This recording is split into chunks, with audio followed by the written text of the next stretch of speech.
Head table, Clarina Tolson, Christine Derenick Lopez, Yuri Munson, and Alan Butkovitz. They're our folks. So any of that crew who is here, we invite you to come forward while we're waiting for our quorum. So we need 5. How many we got? Got 3. Cindy was just here, but she went back out. She's not in the hallway. Even if we got Darryl, we Yeah. still need 1. Yeah. Yeah.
As soon as we get our quorum, 1 more, we will have the clerk read the title, certainly of this bill, and move forward.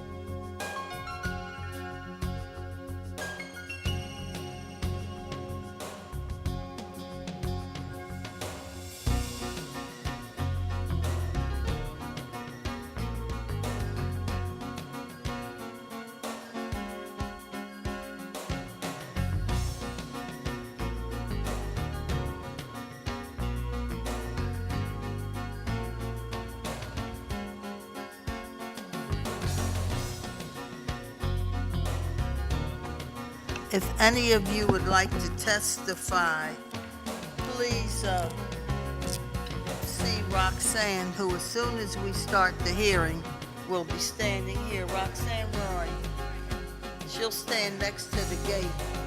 And we want to make sure you all get your names on the list, so please let her know. Roxanne, get your tablet ready so that those who are on, we already have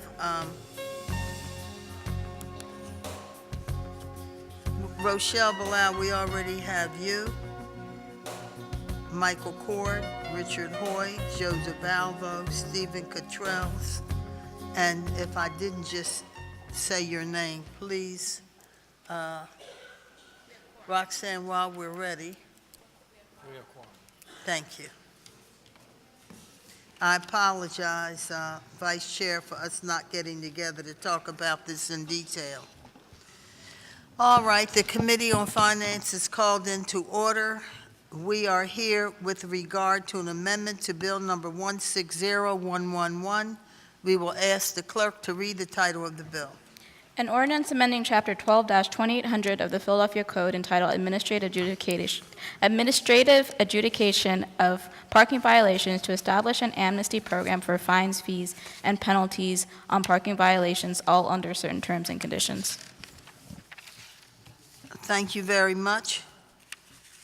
We note that we introduced this a while ago, maybe around February or something. We finally got to the point where we think that we have enough information and that there are enough folks who want to testify, and there's enough information out that we think it's ready for us to have a series hearing.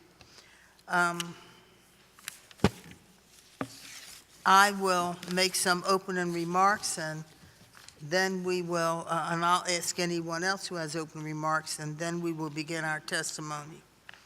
So the reason for parking management in any city or town is to provide those who do business in the city with convenient curb and curbside parking for short visits to the city area or business district.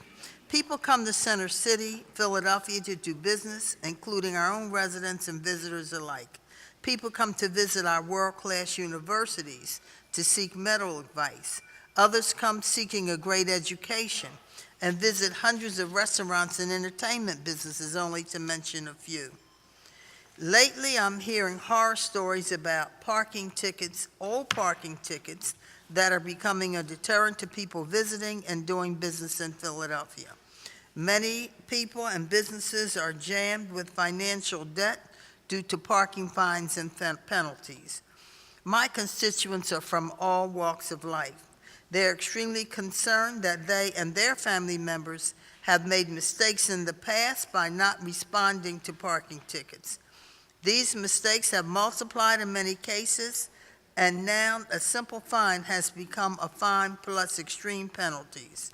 This has multiplied many times for the same person, the same family, or the same business, and have become impossible to remedy and has become a gruesome financial burden. An amnesty program will give all these individuals the chance to manage this debt, be granted some amnesty for past mistakes, and allow people to have a new beginning. The fear of the dreaded quote-unquote boot will be gone for some of those who participate in this amnesty program. I believe this program will bring many into compliance with their parking fines. These people will be able to begin to come back to Center City, to begin to feel safe on their blocks in their neighborhoods. The vitality of our city and its businesses would grow. The notion to visit other places will be much, much better, and we believe people could move around without being afraid of a boot and without feeling victimized by the parking authority. We believe we have a plan that could be a win-win for us all, for visitors, residents, students, businesses, and that we can move forward together. We have many other things we'd like to talk about in the city. There are many questions we're going to ask. We receive so much information like in the last 2 months, there's been an increase in booting by 150%. That crews have gone from 2, there are 5 crews working at night in residential neighborhoods to try to get people and try to catch them. We're tired of hearing that in certain neighborhoods, poor neighborhoods especially, and minority neighborhoods, they go down there, they boot, they find a way, and they check all the cars and boot block after block after block in the same neighborhoods, and they choose which neighborhoods they want to boot, and unfairly victimizes our people. We don't know what the motivation is. We would like, maybe you can respond to that, you from the parking authority who now testify, but we believe that it's not right for the citizens of Philadelphia to feel like victims of a parking authority, and we think it's time for us to try to make a difference. We believe, as this bill says, that if we allow for 5 years, 2013, 14, 15, 16, and 17, that they be allowed to pay 10% down and then be given 24 months to pay it off, and then everything else wiped out, that people have an opportunity to move forward with a clean slate, and that everybody wins. Everybody can win because we believe the city will bring in extra dollars, people will have a clear slate, and it's never been tried before. So for all those who say we're going to hurt schools, we're going to hurt the budget, we're going to hurt this or that, that has not, it's never happened before. It's a new idea. It's a way to help us feel good about our city again, make us feel not afraid to move around. And we hope that representing the parking authority, that you will consider this bill and that we can move forward after this together. Is there anyone else on the panel who would like to make a comment? Let me note that we have a quorum. To my right, Councilwoman Cindy Bass. To her right, Vice Chair Bob Henon. To his right, Councilman Mark Squilla. To my left, Councilman Bill Greenlee. And to his left, Councilwoman Blondell Reynolds Brown. Any comments? Thank you. Okay, then we will open the, ask you to introduce yourself for the record and open it up for your comments and testimony. Can't hear you. Is it on? Yes. Thank you, Councilwoman Blackwell. My name is, good afternoon. My name is Christine Dornick Lopez. I'm the Chief Administrative Officer for the City of Philadelphia. I am here to testify on Bill number 160111. The administration is committed to supporting our residents and deeply respects Councilwoman Blackwell's goal of helping individuals of limited means. To that end, we have proposed a parking amnesty program that relieves undue burdens while balancing potential impacts to the school district. Specifically, we have proposed a 10-year amnesty accessible through a 10% down 24-month payment plan. This means that for tickets more than 10 years old, participants would have the significant late penalties that accrue, as well as most boot, tow, and storage fees forgiven. The unfortunate truth is that in spite of any bump in revenues from participation in the amnesty, amounts forgiven under this program will inevitably translate into school district losses. We would respectfully provide the most accessible payment plan terms possible and protect district revenues. Nevertheless, we hear the Councilwoman's steadfast call for an amnesty and are open to a balanced approach. Ori Monson, Chief Financial Officer for the School District of Philadelphia, will be testifying and can provide additional information on the financial impact from this bill to the school district. The majority of Philadelphia residents do pay their parking tickets. In fact, 23,000 constituents are currently in a payment plan. Based on the Councilwoman's concerns, we are ready to provide far more accessible payment plan terms in addition to working out amnesty or other provisions that balances hardship, fairness, and the imperative of protecting funding for schools. We remain committed to finding a path forward. This concludes my testimony. Thank you for the opportunity to appear before you. I'm happy to answer any questions you may have. Additionally, representatives from the Parking Authority and the School District of Philadelphia, I believe they're also presenting testimony. And then if okay with you, we'll open it up for questions. Does that sound good? Okay, thank you, Councilwoman. Thank you.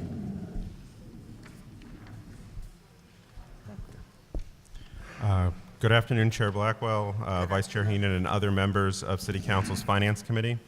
My name is Ori Monson. I'm the Chief Financial Officer for the Philadelphia School District. I'm pleased to present testimony regarding Bill number 160111 regarding the establishment of an amnesty program for fines, fees, and penalties on parking violations and the potential impacts on the annual payments the school district receives from the Parking Authority. As I've testified previously before Council, the school district effectively receives any surplus funds the Parking Authority recognizes at the end of its fiscal year. I've also noted that the school district has no control over any of its revenues, and we're most concerned that our revenue sources be recurring and predictable to allow for proper planning and investment in our schools. I'm unable to obtain prior year information on how much the parking authority collects annually for tickets that are more than 3 years old. I am aware that for the most recent 3-month period, about $2.3 million was collected for these tickets, but I can't account for seasonality of collections or the impact of the parking authority's new enforcement efforts. Whether the actual annualized amount is $2.3 million or over $7 million, I'm confident that whatever reduced revenues are recognized by the parking authority will directly reduce the annual payments received by the school district. Either figure, 2.3 or 7 million, represents a significant portion of the $10.3 million received by the district last fiscal year. Projecting the extent of the impact on school district revenues is further exacerbated by the opaque nature of the financial information which is provided to us by the parking authority. I do want to thank City Council again for getting the school district a seat at the table during the periodic financial update meetings with the parking authority and the city. This has provided some insight into the trends the parking authority is seeing during the year, although the level of detail and explanation of anomalies remains vague. Effectively, we're given a check at the end of the year with a high-level summary of how that figure was achieved. This new initiative, which will result in an undetermined loss of revenues to the parking authority, serves only to provide a handy justification for future unexplained reductions in school district funding. For these reasons, I oppose the adoption of Bill number 160111. That concludes my testimony, and I'm happy to answer any questions at the conclusion of the panel's testimony. Good afternoon. I'm testifying on behalf of Karina Tolson from the Philadelphia Parking Authority. Excuse me? Corrine O'Connor. I'm the Deputy Executive Director at the Philadelphia Parking Authority. Farina O'Connor? It's C-O-R-I-N-N-E. Say that again. C-O-R-I-N-N-E. O'Connor. I'm testifying today. I'm here to testify on bill number 160111. As council is aware, the Philadelphia Parking You're Authority... Deputy Director, I'm sorry. Excuse me? What's your title? Deputy Executive Director? Deputy Executive Director of the Parking Authority. Yes. Thank you. Thank you. Okay. As council is aware, the Philadelphia Parking Authority is an agent of the City of Philadelphia. We are tasked with the duty of carrying out the traffic code within the City of Philadelphia. This includes the issuance and collection of all parking violations and fines. To give you some insight of ticket revenue, in 2016, $79,068,554 was collected from payments of parking violations. In addition, $24,608,536 is still outstanding just from that year. On average, a ticket less than 3 years old has a collection rate of 88%. As previously stated, an agent of the City of Philadelphia, we support the city's testimony of moving forward in creating a program in which we all can support. Thank you, and I will take any questions. Thank you very much. We note that the Parking Authority gives out 1.5 in this past year, 1.6 million tickets a year. That's some serious tickets. Are all of you finished with your testimony? Yes. All right, and we would say, and we're going to move quickly before I call on Councilman Greenlee, that we know that you all are offering, instead of 5-year amnesty, a 10-year. And we don't know how people can pay off. We had someone who came at the last hearing who was talking about their car being taken and a bill for $10,000, and they had to go to the bank, and people, it's just so much money, and I don't know how people are going to take 10 years and pay off that amnesty in 24 months. I don't think it's, we think 5 years is high. That was a concession on my part, because we had down 2 or 3 years. So we ended up to try to get my colleagues to agree with 5 years.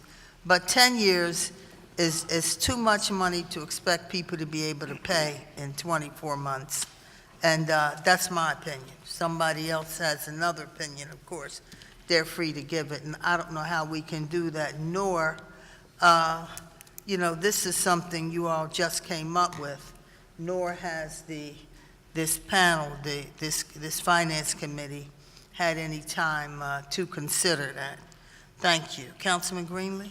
Thank you, Madam Chair. I'm just trying as much as possible to kind of get down as much as a figure as possible that, Mr. Munson, you said that the school district could possibly lose through this. So give me those figures again. You said it could be between what and what, I believe? So as I explained, we're given limited data on this. Right, But right. based on, if you just A look little at, closer to Mike, please. sorry, so the last few months is about $2.3 million was collected from the tickets that were being discussed in this bill. So if you assume that as the minimum, I don't know if that is, for seasonality reasons, if that's higher or normal than usual, and I don't have any other data that I would normally have to be able to check. But if you assume that as the minimum, if you annualize that over the year, it'd be close to 7 million. So that's just the range I gave. I'm working off the data I have. It's not Okay. what I would normally be comfortable giving you, but that's the best I have to work off Now, of. I know it's difficult to get exact figures in this because you don't know how many people are going to participate and all like that. And I guess, Ms. O'Connor, maybe this question's for you. Obviously, one of the ideas of the amnesty, besides having certain tickets forgiven, is hoping people come forward, just like they did with the real estate tax amnesty many years ago. Is there a way to kind of figure out, because there's some people that might not pay at all, and except that they are offered amnesty. Am I making sense? Yes. So, I mean, is there any way to kind of figure out, or have you given any thought to, you're saying there could be some money lost, but could there be some money at least up front made if there is a amnesty of some portion? And we can debate how much, but, So it's believed that once the amnesty is always offered, that you do see that uptick. I'm sorry.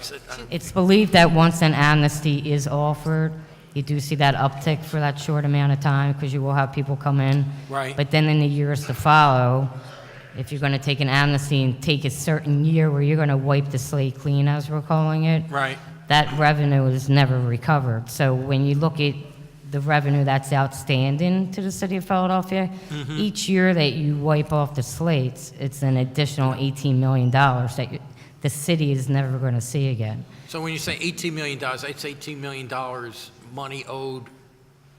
To the city, that could go, that once the city threshold is hit, that the schools would also see eventually. Yeah. No, So yeah. that's it's. Is there any? Come on, folks. Is there any way to figure out, because obviously one of the debates here is how much we go back. Is it 5 years? Is it 7 years? Is it 10 years? All that kind of thing. I assume there must be some drop-off as you go farther back in how much money is owed, right? Correct, but it Yeah. still stays, it stays pretty high. It stays within that $15 to $20 million. I have Christine here would probably like to speak on the amnesty that was offered with the tax revenue at one point to show the effects of that program. That was the tax. So back in fiscal year 10, there was a tax amnesty that the Revenue Department Right, administered. right. Yep. So in fiscal year 2010, there was an increase, but for the following 3 fiscal years, there was a loss to the city of 18 million, a little over $18 million. So that's what the city experienced from the last tax amnesty. But that was, again, it was revenue, it was taxes. That was taxes, yeah. And Yes. how much was gotten through that time? So the fiscal year 2010, it looks like total delinquent collections for fiscal year 2010 was 121.9. So you got a lot up front, but you're saying as time went on, it went down, right? That's my understanding of it, how these, typically there's a bump, and Right. then it goes down, and then you have to really increase your collection efforts in order to get it back on to its normal collection rate. So collection efforts, I guess, when it comes to parking tickets, would then be more aggressive booting or notification, that kind of thing. I mean, we didn't do any scenario planning. I mean, we know what the last tax amnesty Right. program brought. I mean, I think we'd have to do some scenario planning to get an idea what that potentially could look like. And I know everything's different, I understand that, it's a different dynamic here with parking, but I'm just thinking there at least would be some bump originally, and then I guess we have to figure, particularly on, depending how far back we go with the amnesty, you know, how much money could be lost, and obviously, none of us want to lose money for the schools, guys. I think we all agree with that, because we know what's facing us, okay? Right. All right, thank you, Madam Thank Chair. you. Thank you very much. Thank you very much. Let me note that we were told from your folks that less than 4.5% was collected after 5 years, so that makes a difference. We were also told by the controller that when Joan Krajewski did a tax amnesty program, that some $85 million was realized. Let me ask you, and then I'm calling on Councilwoman Bass, then Henon, and then Squilla. What percentage of this, and all my colleagues, and Councilwoman Reynolds Brown, what percentage of this goes to the school district and what goes to the city? So the state code outlines how the money is broken down that goes to the city and the schools. It's different every year that they have a baseline and then the percentage, so you would basically have to pull that code to understand it. But how can you say then, give a specific amount of what you're losing if you can't say what is what and where it goes and who gets it?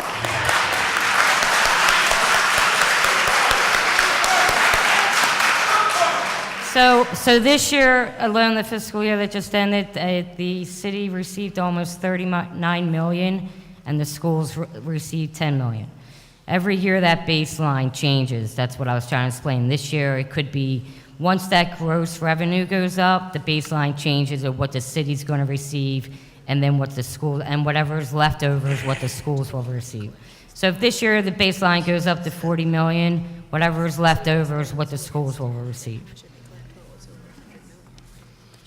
Yes, because we want to be real clear, so you all, you've got to be fair. If this school district gets 10 million and there's 100 million and the city gets the rest, you got to be straight and you've got to be clear, because it's all in all, it's still the taxpayers who pay it all.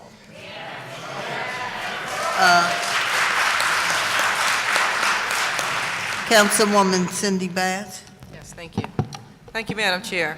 So I guess I'm a little bit troubled, well, not even a little bit, quite a bit troubled that we can't speak more precisely in terms of how much the school district is losing, but that's the primary argument for why this bill shouldn't be considered. So it's kind of hard to reconcile, what you're telling us, and that it would make sense not to move forward on this bill based on the revenue that the district would lose, but you can't give us, a real calculation or an estimate in terms of what that number would be.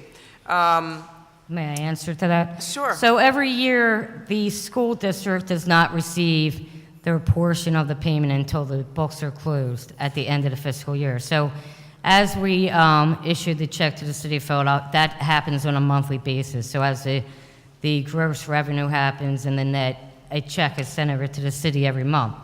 Once that money is sent over every month, as I said, by state code, we follow that formula of what has to go to the city first. So what is left over is what goes to the school. And what we're trying to testify is, with the amnesty program, if less revenue comes in and we meet, say, that 40 million, but we only brought in 45, where before the amnesty, we probably would have brought in 50. So whoever is going to see the less money is going to be the school district. That is what I believe what Mr. Monson was trying to relate to you, that at the end of the day, who's going to get hurt first is the schools. And I can understand that, but at the same time, I think a reasonable estimate should be provided to the council, to the committee. I think that it's not that difficult, to come up with an estimate, because this is not something that we're doing that's new. The amnesty would be something new. Actually, let me back up and ask a question. Has there ever been an amnesty program through the Parking Authority?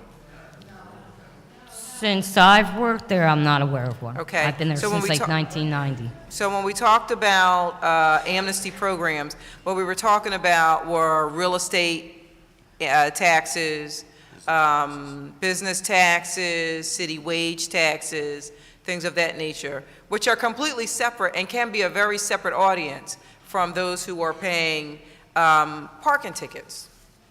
Would you agree?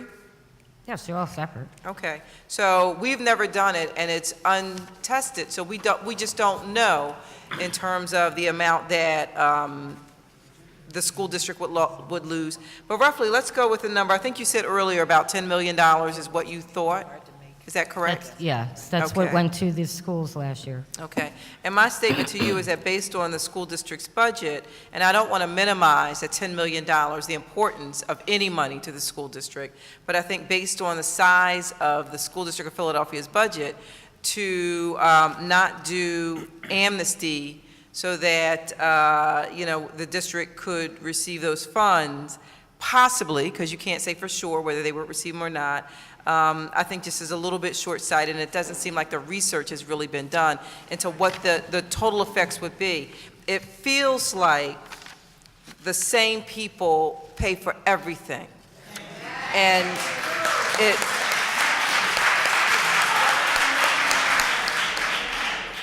these are citizens in the city of Philadelphia, black and white, in our neighborhoods, working folks who get up every day, go out, work hard, pay their bills, and then end up jammed up with a parking ticket. Maybe they got it, maybe it wasn't on the windshield, maybe they got 2 or 3 or whatever. And whether we're talking about, the parking authority coming through and clearing out an entire block, towing cars, ticketing cars, booting cars, coming through our neighborhoods, it really does feel like, again, like a particular and targeted population pays for so much of what happens with our school district and with our kids. And so, I think that we can do amnesty. I think that it's not unreasonable. And I think that the parking authority, if they wanted to, could go back to the table and help us to figure this out. Because I think that the bill likely has support from this committee and probably would move forward. And so I would urge the parking authority to, go back to the drawing board and come up with a way to work with us. Because we'd like to work with you, but... And we would like to work with you, and I believe the city's testimony had the offer that we all support, the 10-year, and that's what we testified, that we support the city's testimony. So Okay. we did not oppose Well, what the city has testified to. I've agreed to that. The bill sponsor has something else in mind, so I'm asking Right. that if you want to go back to the drawing table and come up with something that works within the framework of the bill sponsor, Councilwoman Blackwell, then I think that that's what should be done here. Okay. Thank you. So we are open to future discussions on the matter, definitely. Councilwoman Reynolds Brown? Good afternoon. Good afternoon, everyone. When we get to matters where we want to honor, when we get to matters where we want to honor all sides of an issue, the challenge is having information that we need so that we can make an informed decision, and information that we need to make informed decisions. Now, 2 council members, colleagues, have asked for information where there's still, at least for me, a blur. And one has to speak with we know bottom line that all of us want and expect that the school district will continue to be a beneficiary, because that's the number 1, 2, 3 priority for those of us who pay taxes when those dollars follow their way to the school district. Where I'm lost is, and what might be helpful with regards to Councilwoman Bass's request, if you could provide the last 5 years' history of how much money has come in the parking authority, and then you've mentioned a baseline and how that fluctuates year to year, and then from that, what amount that we know, because it's based on history, goes to the school district. That at least gives us a picture of the financial operations over there at the parking authority. So that would be helpful to know. Secondly, the question was, do you know if there has ever been an amnesty offered by the parking authority? And the answer was, not as long as I've been there. So please help us. How long have you been at the parking authority?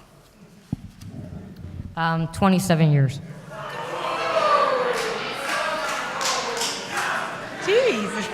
So please allow me to get through my questions. So. I didn't know it was as bad to hold a job. Say what? I didn't know it was bad to hold a job at this point. God, why is that? That's a good thing. So this in many ways, and for this in many ways, then therefore might be a first. Is that a fair assumption to make? Since I've been employed there since 1990, I'm not aware of any amnesty program. Okay. In response to the proposed policy changes, and I'm quoting here, in order to maintain the amnesty reductions, potential amnesty reductions, citizens must remain compliant with future parking tickets over the term of their payment plan. So what does compliant mean? Does that mean no tickets, or does that mean tickets with prompt payment? How would you define compliant? I would define compliant as that if they received additional tickets after getting into the payment plan, that they would have to make payment on those parking tickets. Okay. So that's post an agreement? Correct. Okay. And then it says payment plans may be extended from 12 to 24 months. So what would drive or dictate what circumstances when you say may? Yeah. So for some of the constituents, they may not want to go to 24 months, so we were really leaving it open, and at the constituent would make that decision. Okay. All right. And then lastly, we learned that from the city's experience with the amnesty, which ultimately ended up being a good thing, there was an uptick, is the word that was used, for a short amount of time. So define for me short amount of time. Is that 3 months there was an uptick, or 6 months there was an uptick, where you saw a benefit from that initiative? So my understanding from the finance department, it was during the amnesty program. It was a 54-day amnesty program, so during that Okay. period. So it was actually during the amnesty period? Mm-hmm. Okay. Yes, ma'am. Okay. Potentially, during the amnesty period, down payments may be reduced to 10%. However, the minimum monthly payment is $20. So what is currently the department's policy with regards to down payments on tickets? What's the current practice? So currently, so if it's your first time in a plan, or if you've completed a plan, it's 25% down, and then the balance is in 12 months. For booted or towed, it's 50% down, and the balance in 12 months. And then if the constituent happened to be a default in their plan, it's 50% down, and the balance is in 12 months. Okay. Okay, that's helpful, because it's important to know where we are now and what we're trying to do better for citizens who end up in this circumstance. I agree. Okay, then. Thank you, Madam Chairwoman. Thank you. Councilman Henon? Councilman Squilla? Thank you, Madam Chair. I'm a little confused too on just the difference between what Councilwoman Blackwood's bill has for a 5-year amnesty and you're offering a 10-year amnesty. Is there an amount number why you would want that difference? Or what is the difference in what you're suggesting compared to what we are? So, as I testified earlier, for each year that, I think what we looked at with the amnesty program, if you came in and you paid your less than 5 years tickets, the rest of your record would be wiped clean, correct? Right. So basically, we offered 10 years, because for each year between 5 and 10, you're seeing that you're taking off the books, per se, $18 to $20 million. So you're looking at like $100 million that would potentially go to the city that would be erased. Do we know how many people, you have a list of everybody who has back tickets, correct? Correct. And you notify them monthly?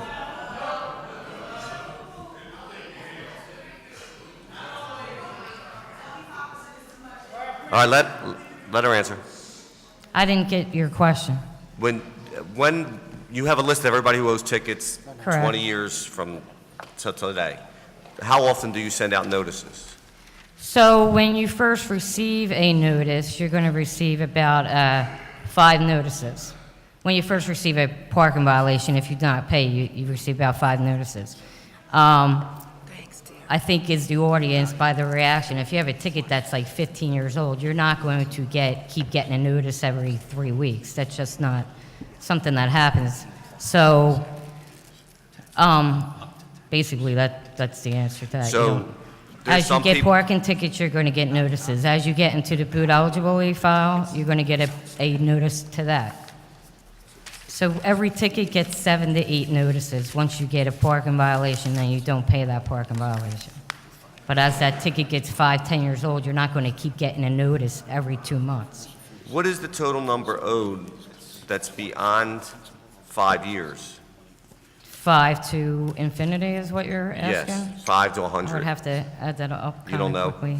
I mean, off the top of my head, no, 'Cause but it's, and I think it was said, Councilman I Greenlee have it, but I'd have to add that up. had said that as the longer it goes, it's less and less, I would imagine. Correct. I mean, unless you include interest and penalties and all those Well, other there's no charges. interest, it's There's just no interest, penalties. just penalties. Right. So I think what we need to know is, I'm confused on what your offer is compared to, except for it's just a 5-year difference with the same thing? Yes. So as Christine has testified, if she wants to go over it again, the less down payment on a payment plan, a longer payment plan, just instead of going back 5 years, we were saying back 10 years. All right, thank you.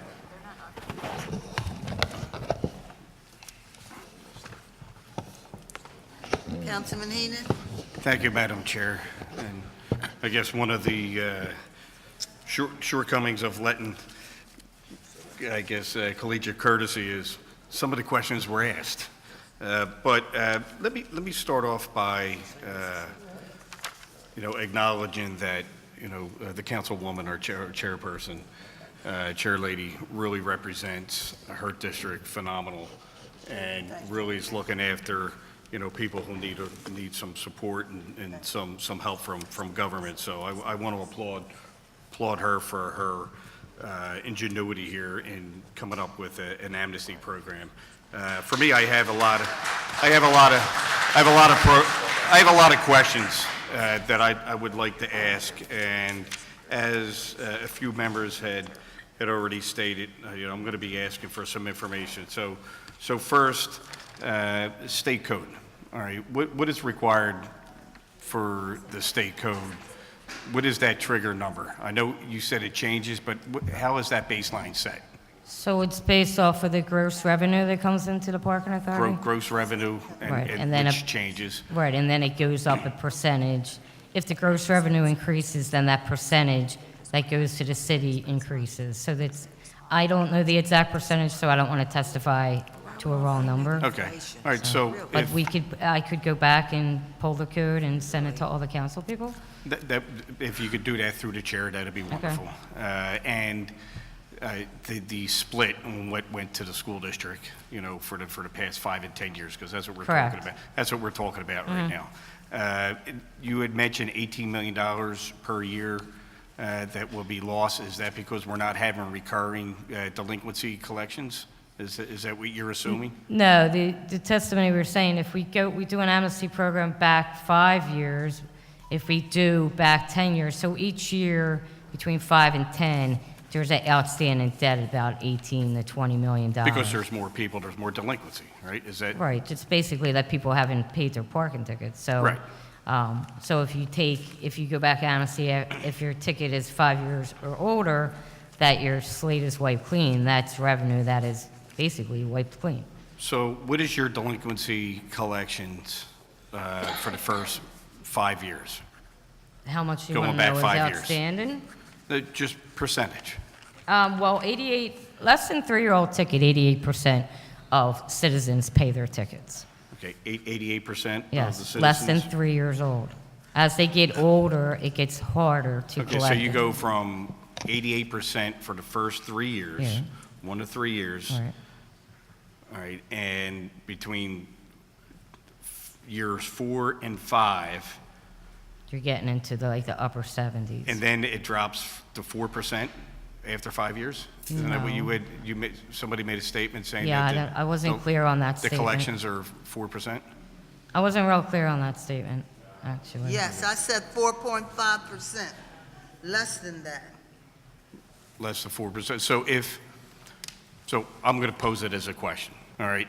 Could you get me the collection rates from 1 to 5 years and then from 5 to 10 years? And then put a dollar value. So right now, and it's unclear on who has the right numbers, so we can make an informed decision here, and what goes to the city, what revenues this parking authority is collecting, what the city is getting, what the school district is getting. So 1 to 5 years, there's $118 million outstanding in delinquencies. Is that correct, Correct. roughly? Mm-hmm. Okay. And if we forgive, assuming just like we are, and Yuri would know this with pensions, all right, or unfunded liability, you assume that everybody, that's how you come up with the unfunded, everybody's going to collect the benefit at once. All right, so if everybody enrolls in the program of the $118 million that's outstanding, after 5 years, what is being forgiven? Do you have that number? About 100 million is what I could see. It's 100 million after 5 years. And that's just in between the That 5 and 10 That years. assumes everybody gets into a payment plan Right. and pays their, what? They pay their principal, their penalties, their interest, their towing. There's no interest, absolutely no interest. No interest. So Right. what are they paying? They're fine and their penalties. Their fine and their And the penalties.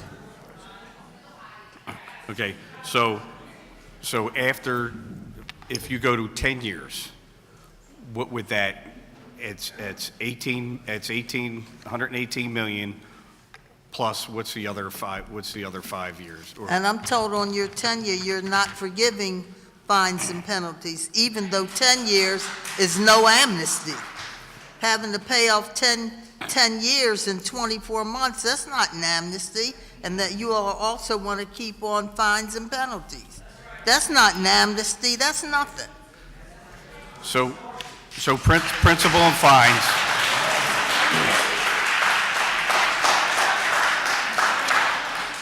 So principal and fines for 10 years.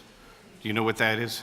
So after before 2007, you're still looking at now more in the 20 to 25 million each year for those outstanding revenues. Okay, Back so- to 19, I have figures up to like 1990. I did, 1990 is the farthest we can So- go back, and that's a very low number. That's only a So couple another hundred. $125 million on top of the 118 million, is that what you're saying? Well, it's actually more than that.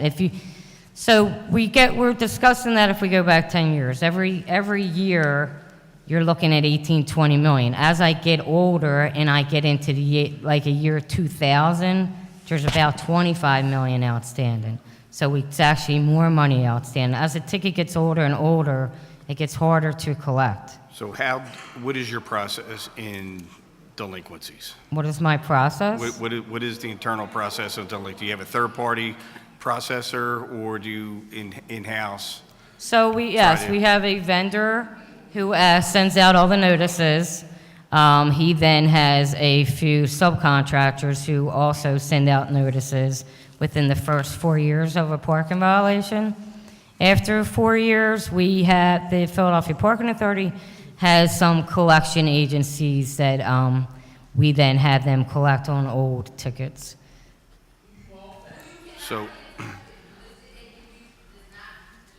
So if I can make a request. Yes. On 5 years and 10 years, the aggregate amount with fines, penalties, towing, assume somebody is delinquent, right?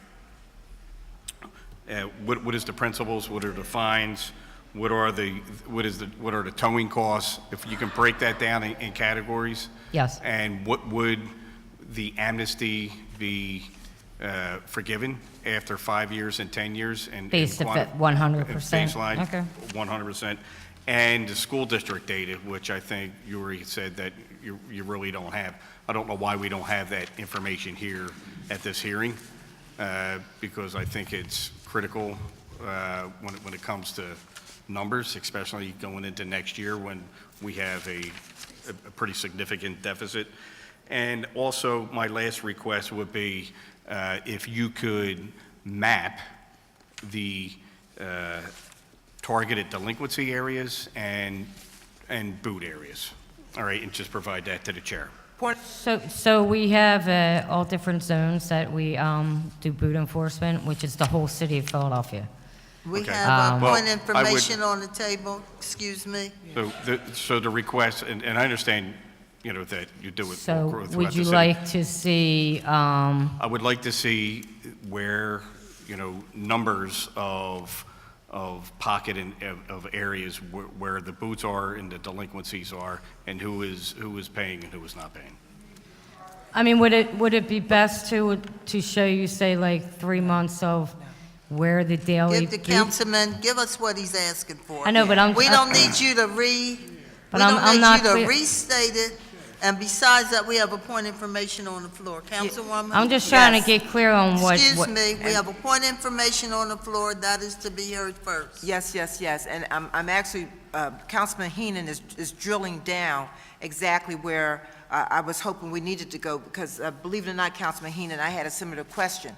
So it would be helpful in response to Councilman Henon's question to show us by councilmatic district what is happening with regards to booting, and what were those other areas, Councilman? Towing?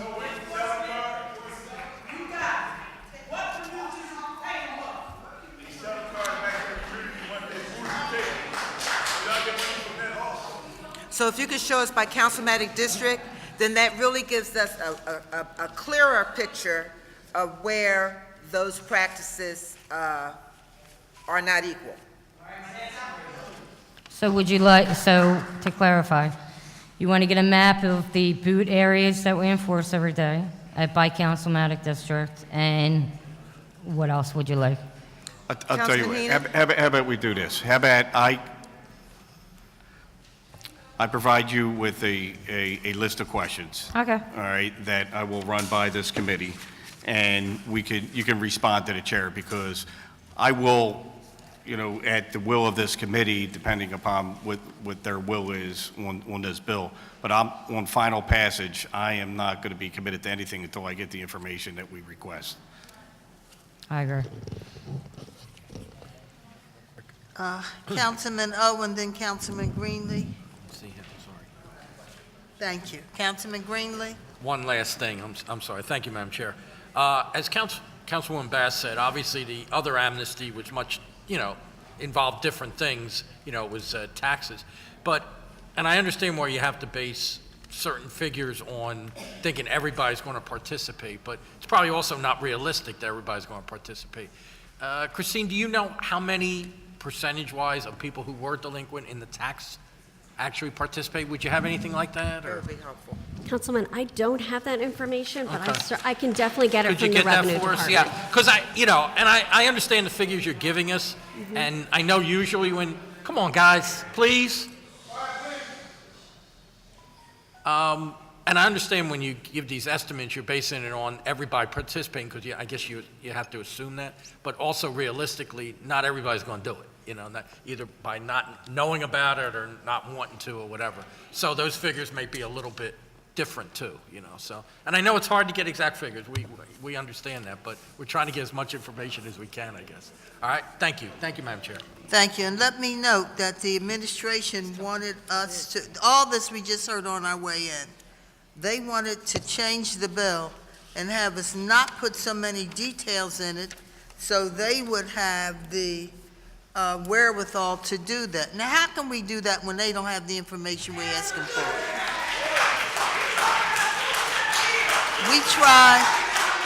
We tried to do all we could, as much detail as we could, to be fair to all sides. But they didn't, they don't have the information, and they're the ones who are holders of the information. So, that's one of the reasons why we have to do what we think is best. And I'm also told that not all of the figures they're giving us are correct figures. I'm told that now as well. What we're going to do is ask that each of the three of you remain. We're going to have other people who may come with questions. I'm going to ask you to remain while we call up others to testify. Council lady, can I repeat my request? Yes, Okay. Councilwoman Blondell Reynolds I Brown. want to be clear that we're clear what the asks are following this, and the grid for the last 5 years' history of the gross amount that the parking authority has taken in, the net that comes to the agency, what then ultimately goes to the school district, and then what portion of that is broken out in fines, delinquencies, and penalties, so that we can see a picture of what we're dealing with. That's after you pay, take care of the matters to the, the gross revenue, matters to the state. Thank you. Thank you, Madam Chairwoman. Thank you. We note here, I did not read this, I was supposed to yesterday. I have information here. The PPA has issued an estimated 7.5 million tickets since 2012. Zip codes like 19121 in Lower North Philadelphia raked up over 120,000 parking tickets since 2012. And the neighborhoods 19140 for 1 and 44, where poverty rates range from 20 to 36%, ticket writing is epidemic. And since 2012, 184,000 tickets have been issued in 19140 with 36% poverty rate. 179,000 tickets in 19141 with 20% poverty rates, and 105,000 tickets in 19144. So that's just a few of them. I could go on and won't, although I will make this information available to my colleagues who represent this area, so that they may have this. I was supposed to have this ready today. I got so much info, did not read it. So we're going to let Councilwoman Bass, we're going to make a copy of this for her now. And as I said, I'm hearing that some of the figures you're saying are not true. And as you've also said, you don't have the information for the school district. You want to talk about what you all collect, but you don't want to talk about its effect honestly on the school district or the communities. And again, I will repeat it, some people didn't hear it, that I said that I've heard about how you go through neighborhoods, street by street, and you take all the cars on the street and try to tow them all in poor neighborhoods and minority neighborhoods. I've heard how you've gone from, you've added curfews at night, you've added curfews at night so that, and more crews. There were 2 in the day, and there are 3 more crews at night to go through poor neighborhoods in our city. And it's just so unfair that, that the public is made victims of the parking authority. It's not fair, and we don't intend to let it continue to exist. That's where we are. So again, we're going to ask you to wait while we have others testify. Panel 2, Michael Cord, Richard. Councilwoman. Yes. Excuse me, Thank you. before you leave, I know there's a lot of confusion, a lot of crosstalk on requests for information.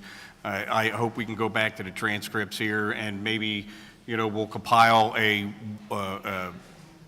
very concise list, all right, that's specific to make it easier for the request. I have a lot of information that I want to request, and again, I will support, the sponsor of the bill on the committee, but I'm not ready to vote on anything final until we receive the information that these members have requested. So, Well, the voters on our side, they don't want to vote. They don't Right. want amnesty. So saying you won't support it doesn't help us, it helps them. So we have a lot of information. So if you could provide the information as quickly as possible, it would be better.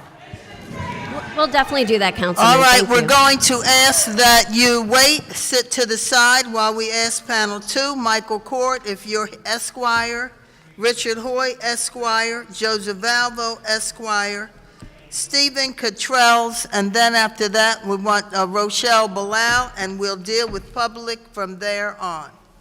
All right, gentlemen and ladies, thank you. Thank you for being here.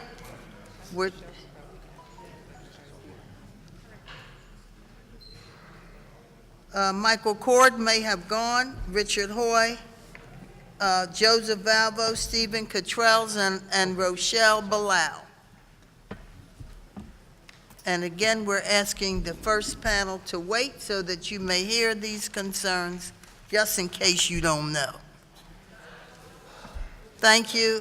Feel free to introduce yourself for the record and make your testimony. And thank you so much for being here. Absolutely. Good afternoon. My name is Joseph Valvo. I'm here today to testify with respect to the bill. I apologize to the panel that I did not write down the particular numbers of that bill. I would ask that they be provided to the record by someone who has it in front of them.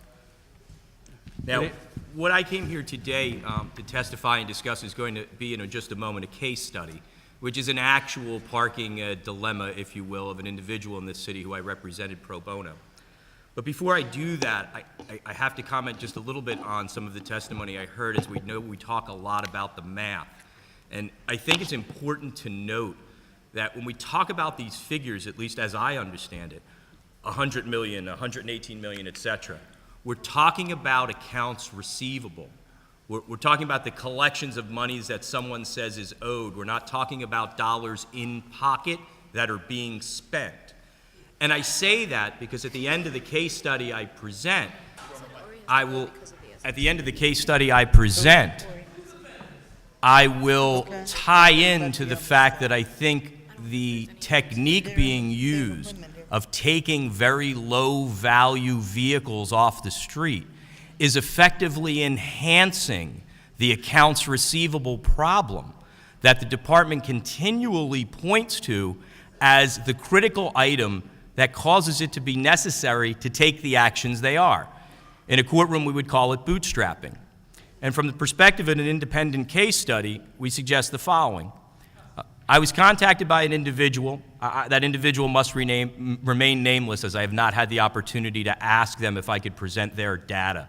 But with respect to their case, the individual profiles as a 40-year-old, lifelong resident of the city and county of Philadelphia, who at the age of 40 has 2 prosthetic hips from a birth complication, a 5-year-old child, and is currently receiving health care from the Department of Public Assistance.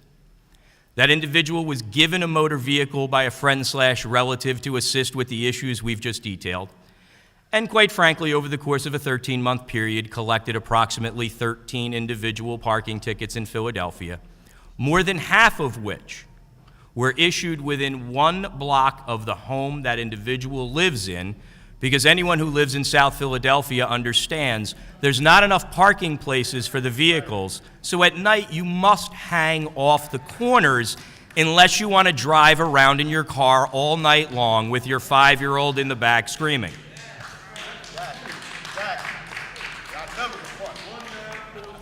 This individual contacted me, and I went to a hearing before the examiners, if you will, at the Parking Authority at 9th and Filbert.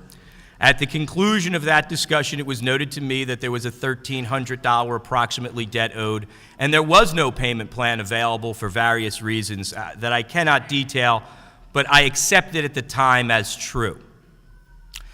I made clear to the individuals then that that person would simply not be able to pay that amount at this time or at any time in the foreseeable future, and offered a copy of the original title of the vehicle to Parking Authority, and said, please take this now, do not charge storage fees on the vehicle, sell it immediately so 100% of the proceeds can go toward the debt owed on the citations, approximately $1,300. I was responded to take it up with the higher administration, which as counsel I did, and I will say that I did get some access up the food chain in Parking Authority, and they explained to me that they're a collections agent for the city, that there is no mechanism to take a title, and they weren't interested in that action. They then sold the vehicle at sale. As a net result, the client received a bill not for the tickets, but for the storage and the towing for $1,050, still owes $1,070 against the citations despite the sale.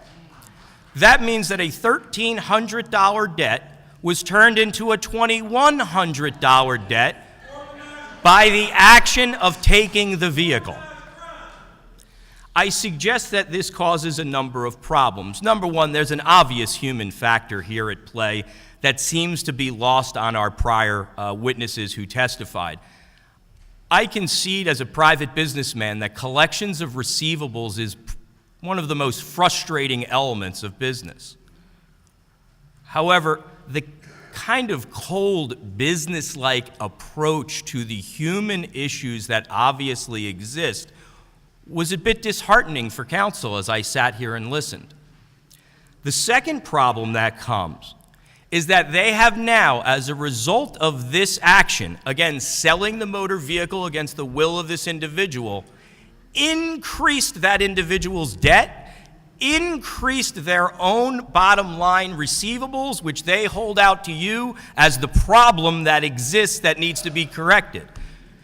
Now, I don't know how many of the various tows around this city fall into that category, but I'm immensely certain my client isn't the only one.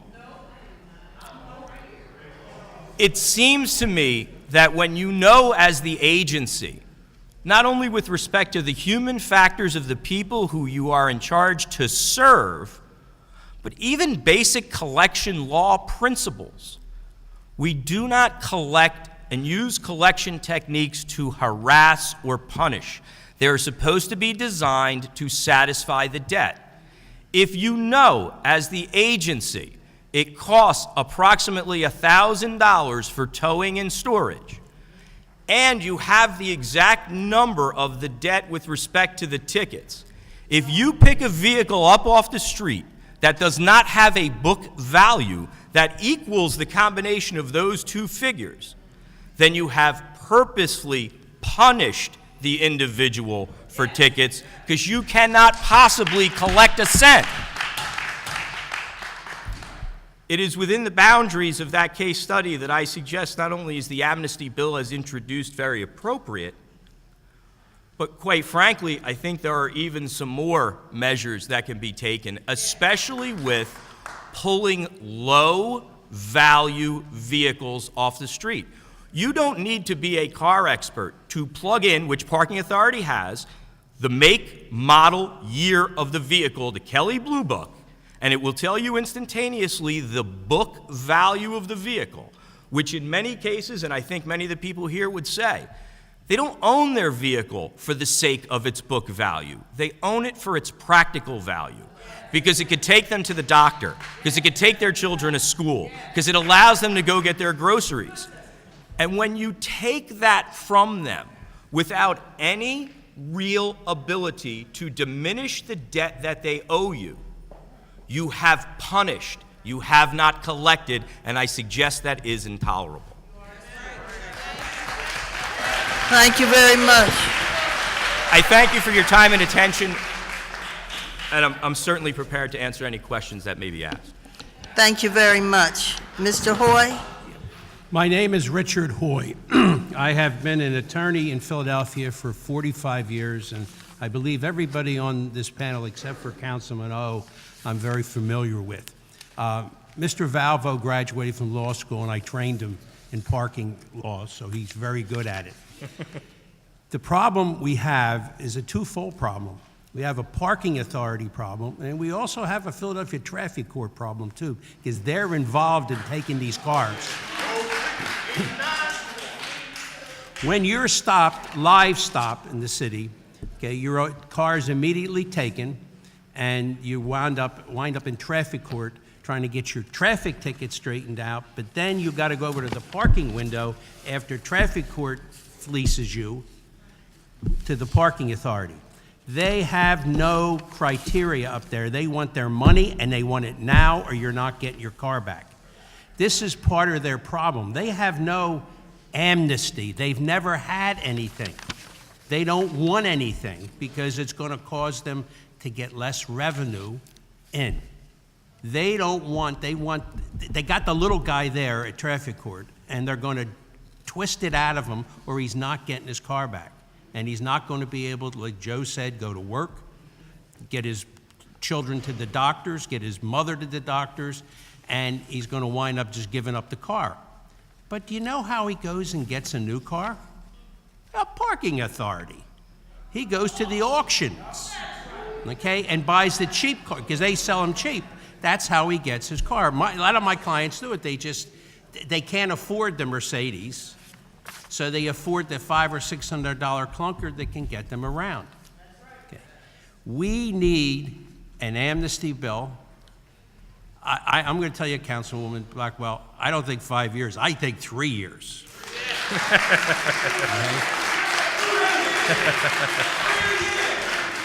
And I tell you why. That's the law in the state of Pennsylvania. You have 3 years statute of limitations on every ticket in all the counties of Pennsylvania except Philadelphia. Philadelphia does a little smart-ass thing they do. They put a date certain when you get a ticket. And then if you don't come in for your first hearing, they find you guilty in absentia, and then the statute of limitation ends. But the rest of the counties in Pennsylvania still have statute of limitations. Philadelphia doesn't, because the Philadelphia Traffic Court got smart, and it backs up all the tickets. We need a 3-year statute of limitations back with parking tickets, because at one time parking tickets, and there's a couple on the council here would know this, and you, Councilman Blackwell, there used to be criminal matters at one time, okay? And we decriminalized them. Now we make them money matters, totally money matters. You know, Philadelphia Traffic Court, at least I will give them credit for one thing. If you need a payment plan in Philadelphia Traffic Court, you can go in and sit with them and get a payment plan. They don't fleece you, they don't kill you in the payment plan thing. They'll take 5% down or something like that, and they'll give you some time to pay it off. Much better than what they're suggesting here. Much better. The only problem with Philadelphia Traffic Court is they have in excess of $225 million out on the streets of Philadelphia that they haven't collected. And they only go through maybe 40 or 50 payment plans a day with one person. Okay? This is going to need a restructuring of the parking authority if they're going to do what's necessary to help these people. They're going to have to sit down and look at individual cases, because you have people coming in that are on Social Security, SSI. They don't have the money to pay these things. They will pay something each month, and they will make an effort. But they don't have what they expect, 25% down, 50% down, 100, because you're taking a $35 traffic ticket or parking ticket, and now it's $90. And they're just, they should take that off and start off with that figure. But they don't want to do this, and I can see right now how they're going to fight you all the way, right to the second floor of this building. They're going to try too. Tell them you're going to lose. They're throwing the school children out. The school children are now, pardon me, are thrown in front of the bus. You know, they're using that, and it's. That's right. And that's not right. That's okay? right. We will provide for our school children, whether it's through the parking authority or through something else. We will provide for them. So just don't keep throwing out, you're not going to give any money for the school children if you do this. These people will all benefit, and they'll all take care of their kids. That's right. Thank you both very, very, very much. Thank you very, very, very much. Mr. Stephen Cottrell and Michael Corder are not here, and let me note that in our bill, we talk about towing and storage fees for a vehicle, where we ask for 30% 30% payment and 70% wiped out. We even are dealing with that.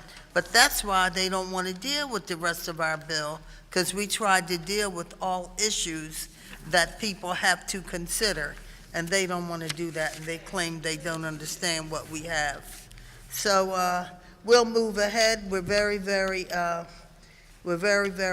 glad to have you. We're going to ask that you, Rochelle Bilal, introduce yourself to the record. Thank you for coming last time. Thank you for being here this time. And next to her, we're going to ask Adrian Clement, Arnett Woodall, Nayeri Parks, and Kalunji Hashim to come forward. Thank you. Thank you so much. Would you introduce yourself for the record and make your testimony? And thank you for all the support. Good afternoon. Good afternoon. I'm Rochelle Bilal. I'm a citizen of Philadelphia my entire life. I'm presently the president of the Guardian Civic League. Yes. And I've been the secretary of the Philadelphia branch of the NAACP since 2004. I'm here to support the bill that you introduced, Councilwoman Jannie. Let me say this. I got more than 250 signatures here from people who are being hurt. I'm kind of really disappointed in the people that came from the parking authority and the school. Because what they just did here today, to me, was like a coward putting a child up in front of them when the assailant was shooting at them. They come here putting a child in front of them, claiming what's going to be done for what's not going to be done for the schools. To me, that was cowardly. Every time they come here in front of you, they throw the children in our face. I pay property taxes and my child is 30. Some of my taxes go to the school. I pay taxes on water. I pay what y'all call the storm drain charge. I pay taxes on everything in this city, day in and day out. And if we got to pay taxes more for our children in school, I guess we'll have to suck it up when I ain't got a child in the school board. But what I'm offended about is them to come here and bring the school board here like cowards, holding the child up in front of them while the assailant is shooting at them. Don't shoot me. I got your child in front of me. That's an embarrassment. That's offensive. Stop doing that. Stop doing that. And then they're not listening because they're over in the corner on the phone. So they don't really care about what we have to say here today. But I'm going to tell you this.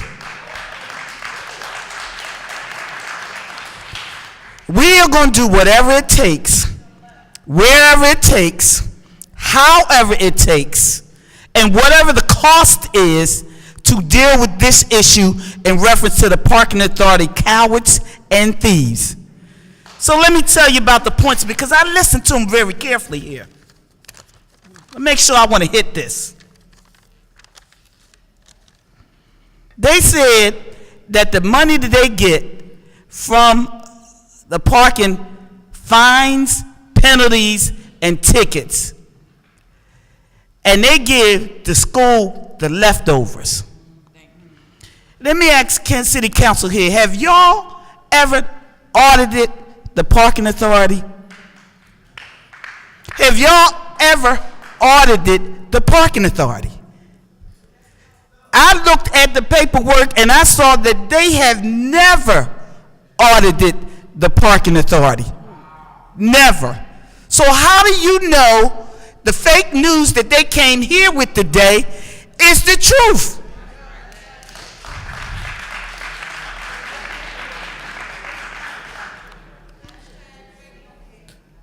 Let me get on to female. She had to leave.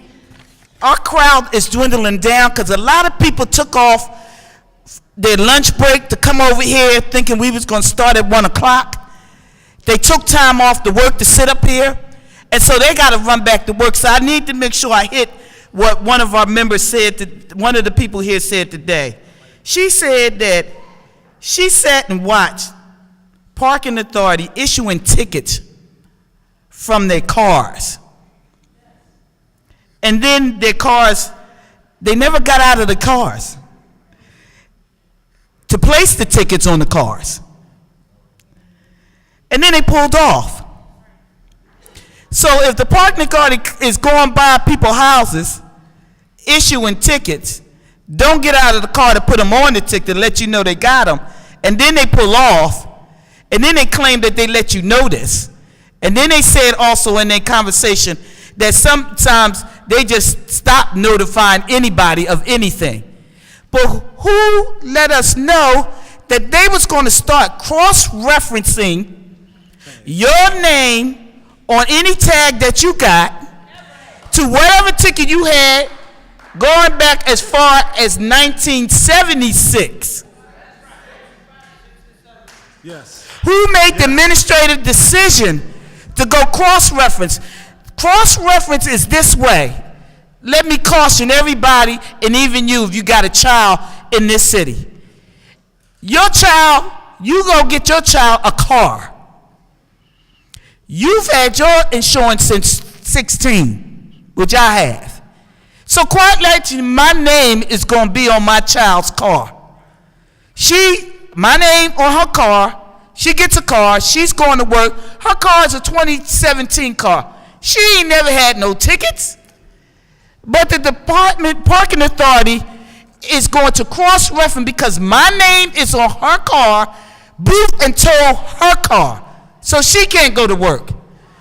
Like I've been saying, most of our children work outside of the city because they can't get a job in the city.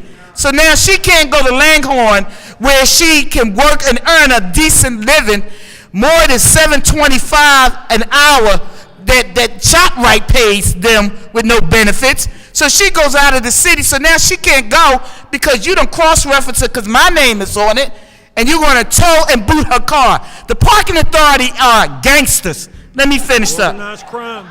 Organized crime. Now you got a $36 ticket because I'm in experience of this. Let me show you this. I'm at an event in South Street. I get out, put my money in the kiosk, get my ticket, put it in my car, like instructed. I go into my event, I look at my time, I say, oh, I better get out here and get some more time. So I go out, put some more money in the kiosk, which my time hadn't ran out yet, but I get some more, put it in the kiosk, get another ticket, put it in my car, go back to my event. The event ends. I come out, I got about 30 more minutes on my time from the Kia, but there's a ticket on my car. The guy's walking down the street. Yo, come back here. What? I open my car, I go in and I get the ticket. I said, why would you give me a ticket? I got 30 more minutes. Oh. Well, I said, call your supervisor. Supervisor gets on the phone. He said, well, she got a ticket that gave more. I must have made a mistake. He says, well, I can't come over there until 45 minutes to an hour. Well, who's going to wait around for another hour for somebody to come handle it? So the supervisor said to me, take the little ticket, staple it to the ticket that they gave me on my car, send it in. He will take care of it. One thing I ain't is stupid. I took a copy of that and the ticket, then I stapled it and sent it in. Now the $38 ticket that I got, 30 days later went to $101, and I got a summons in the mail to come down because I need to do a hearing because this ticket done went up to $101. Now I did what I was instructed to do. I go to the hearing. I make a time for the hearing. My hearing time is at 11 o'clock. I get there at 10:30. And I sit for 2.5 hours for a hearing. I get into the hearing, she says, this what it is. I said, well, I explained to her what happened, and here's my copy. I said, I stapled it and sent it in. They don't have it. Well, if you got the ticket, you had to get it because it was stapled. They don't have it. So I showed them my little sticker and a copy of the ticket. In 5 minutes, the ticket was dismissed. But in this process, I found out that there was tickets on a vehicle that I'm not even aware of because my car was stolen. It was crashed up one time, so I'm not aware of this. And from 1986. Now, they never asked me, did I want to make a payment plan? She just said, well, this ticket is dismissed, and that's all I'm dealing with. And I walked out of it. That's the third thing. I'm going to get to one more.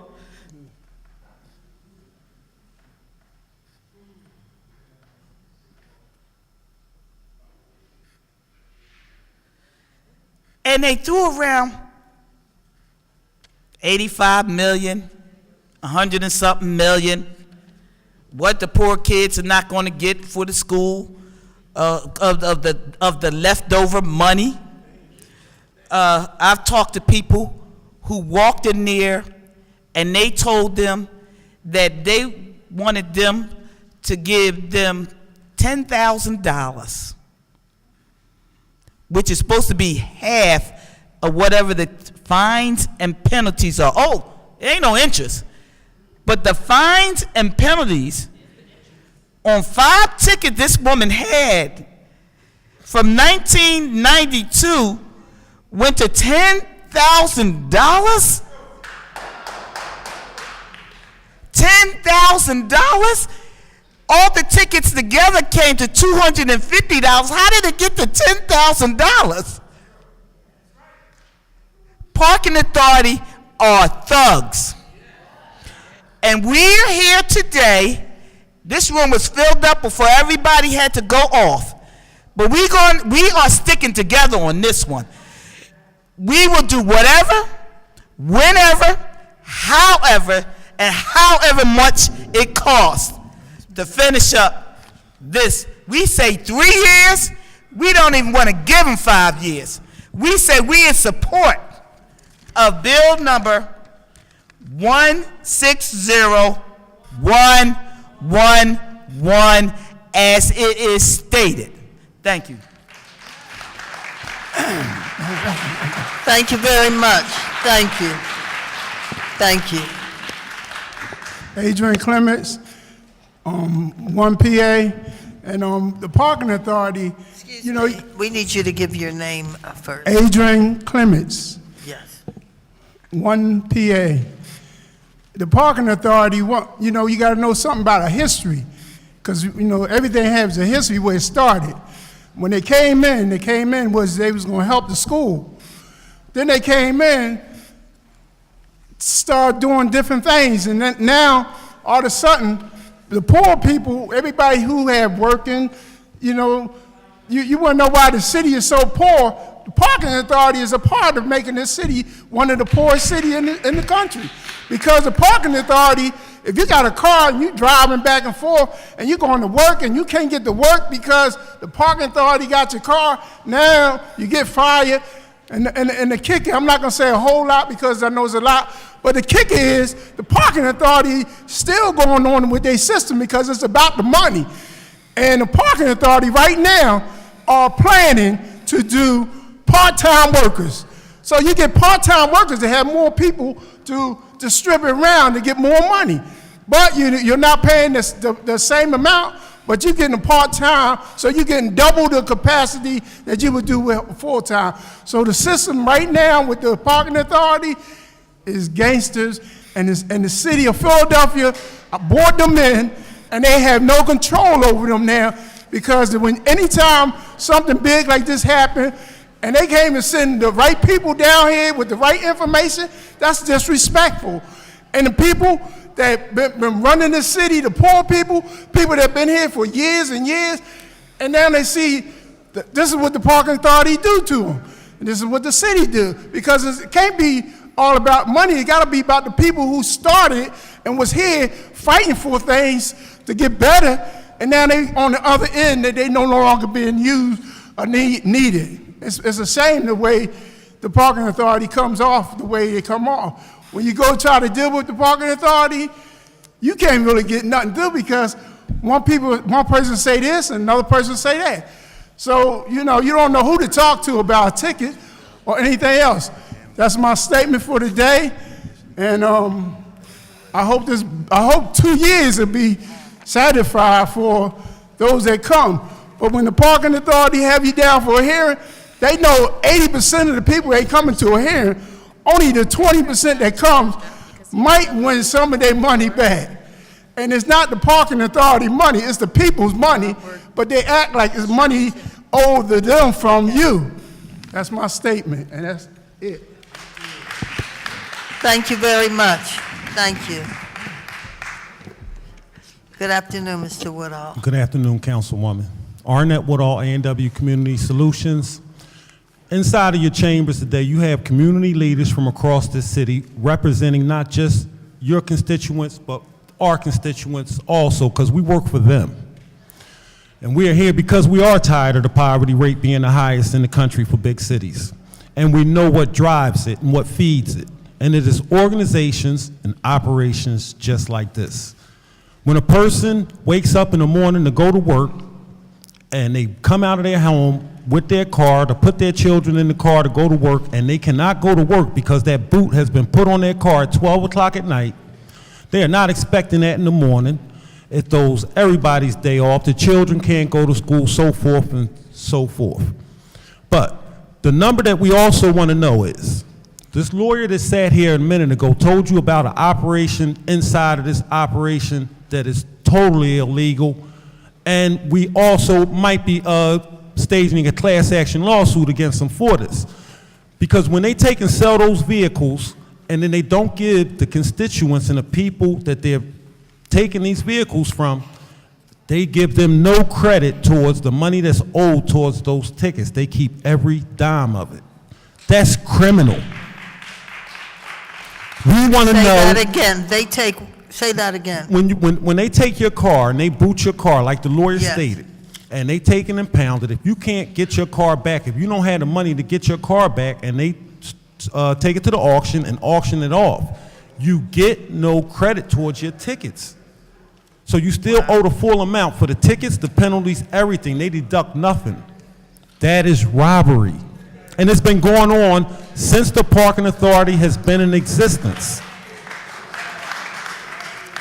So I would like a number on how much they made selling these vehicles. Since they've been selling these vehicles, we want that number also.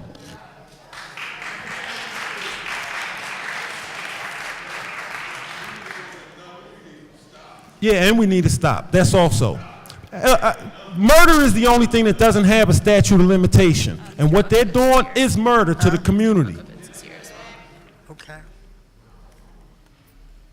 So we would like to know that number. Also, another thing that's happening that they're not talking about is once these people get on this payment plan and they can't maintain that payment plan, their registrations are being voided by PennDOT. And then they have to pay to get that reinstated also. And it's making it harder for people to be able to go to work because now their registration is suspended. That practice needs to stop because it's disenfranchising people and it's keeping people from these low-income communities disenfranchised and unincluded because they can't go to work, so they're not included in the process of going to work. They can't get their children to daycare. They're not included in the process. And it's all about inclusion also. We want to be included, and we want to be included in this whole process. We will not go away on this issue. We promise you that. Thank you, Mr. Woodall. I understand that Controller Alan Buckowitz is here. We invite him to come forward. And then Councilwoman Blonda Reynolds Brown wants to ask the Parking Authority question, so we need them to come forward.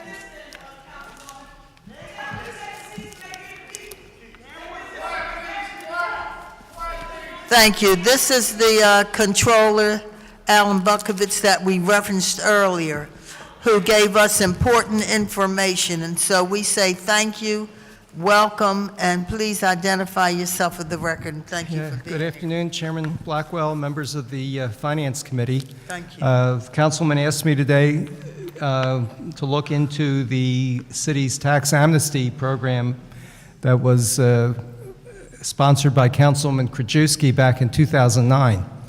And at the time, there were about $1 billion in uncollected taxes.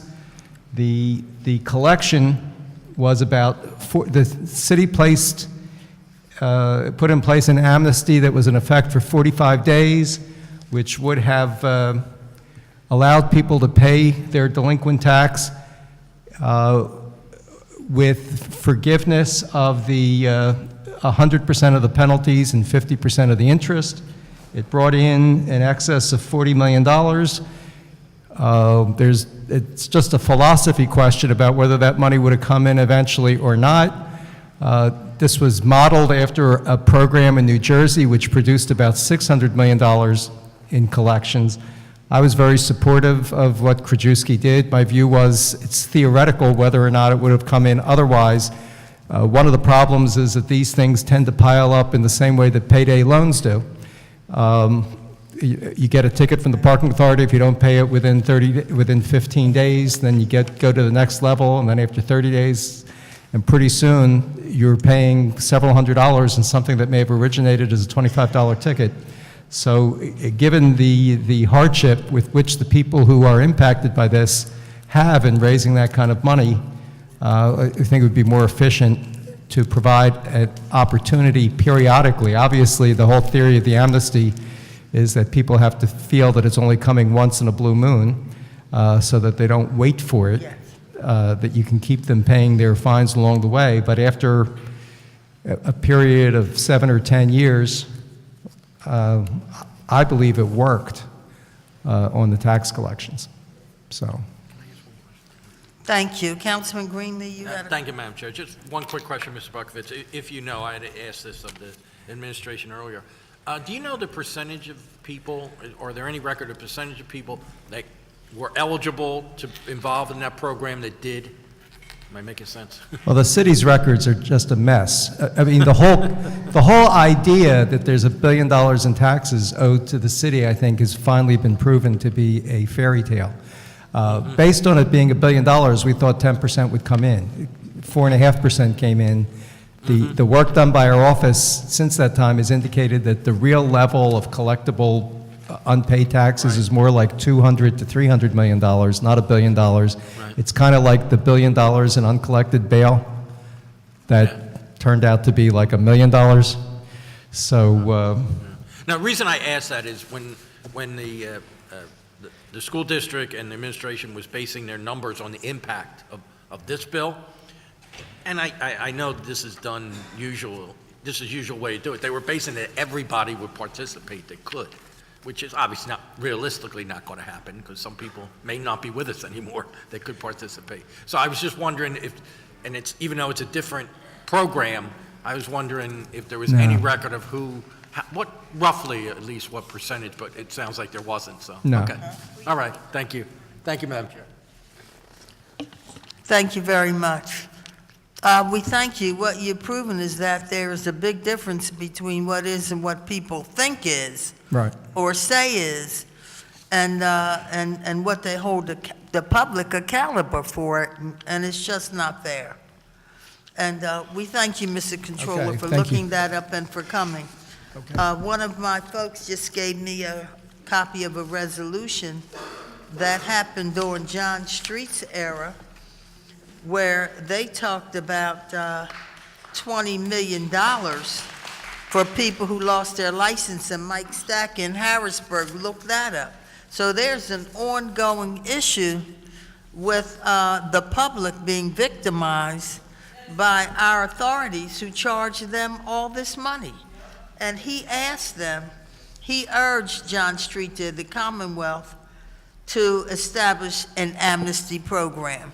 So we're not out of order, we in order for trying to do something to make life different for all of you who live and work here and who are trying to survive. So I thank you, Jeff, for giving us this info. I'll pass it around, make copies and pass it around as all, to all. And let me tell our controller that we will also give him copies of this information they passed out that we hear is not, in fact, true.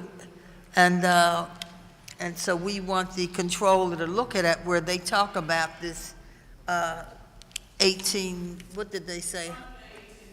$118 million that they can't collect. And everywhere we look, people are saying that's not so. And they still can't say what school district, what isn't, and what the deal is. So we're going to give that to the controller and ask him to look at it as well. Ms. Bilal? Yes, Rochelle Bilal. We was here at the meeting that was canceled. Yes. There was an agreement made with the parking authority not to be going up blocks and booting blocks of cars. Well, the parking authority reared up their cross-referencing and they're rearing up. They almost like the retaliation targeting now. They done reared up their ugly head and they are out in full force after we had that little agreement with them. So they haven't stopped. They are more enforcing. So that to tell you that, I'm clear, and most people know where I live at. And I got a camera front and back of my house. And guess who I see lurking around my house in the middle of the night? The targeted people. They want to target my car. But I like, come on my property and you got a problem. Because mine is on my property, not city property. So they reared their ugly heads up. So whatever agreement you make with them, they are not true to keeping it at all. And tonight, we need a moratorium until this stuff is resolved. Otherwise, they're going to target some other folks. Thank you. While we ask Nyeri Parks, Carl Jones, Darius Natal, Pastor Pam Williams to come forward, we will note, yes, they agreed to not tow more than 2 from a block because they were towing blocks and blocks and neighborhoods and neighborhoods and neighborhoods, and they agreed not to do it during the 2 weeks we had to wait for this hearing. Invite the parking authority, but I have a follow-up question. Councilwoman Blondell Reynolds, Round Parking Authority, will you come back up next? No, okay. We asked you to come up now. Parking Authority, where are you? They standing back there whispering in the corner. Parking Authority, we want you to come in and sit down because we have questions for you from Councilwoman Blondell Reynolds Brown. So please come in, have a seat, and we'll call on you next. Thank you very much. Identify yourself for the record. Hello, my name is Kalunji Hashim. Oh, go on. I'm sorry. Hello, everybody. My name is Kalunji Hashim. I'm a lifelong resident of Philadelphia. I've actually lived in 2 other states as well for a short period of time, and just from my experience from traveling up and down the East Coast, I've never seen tactics for retrieving money for parking tickets the way that Philadelphia Parking Authority does. It's just the fact that I'm currently actually on a payment plan from tickets from 2003.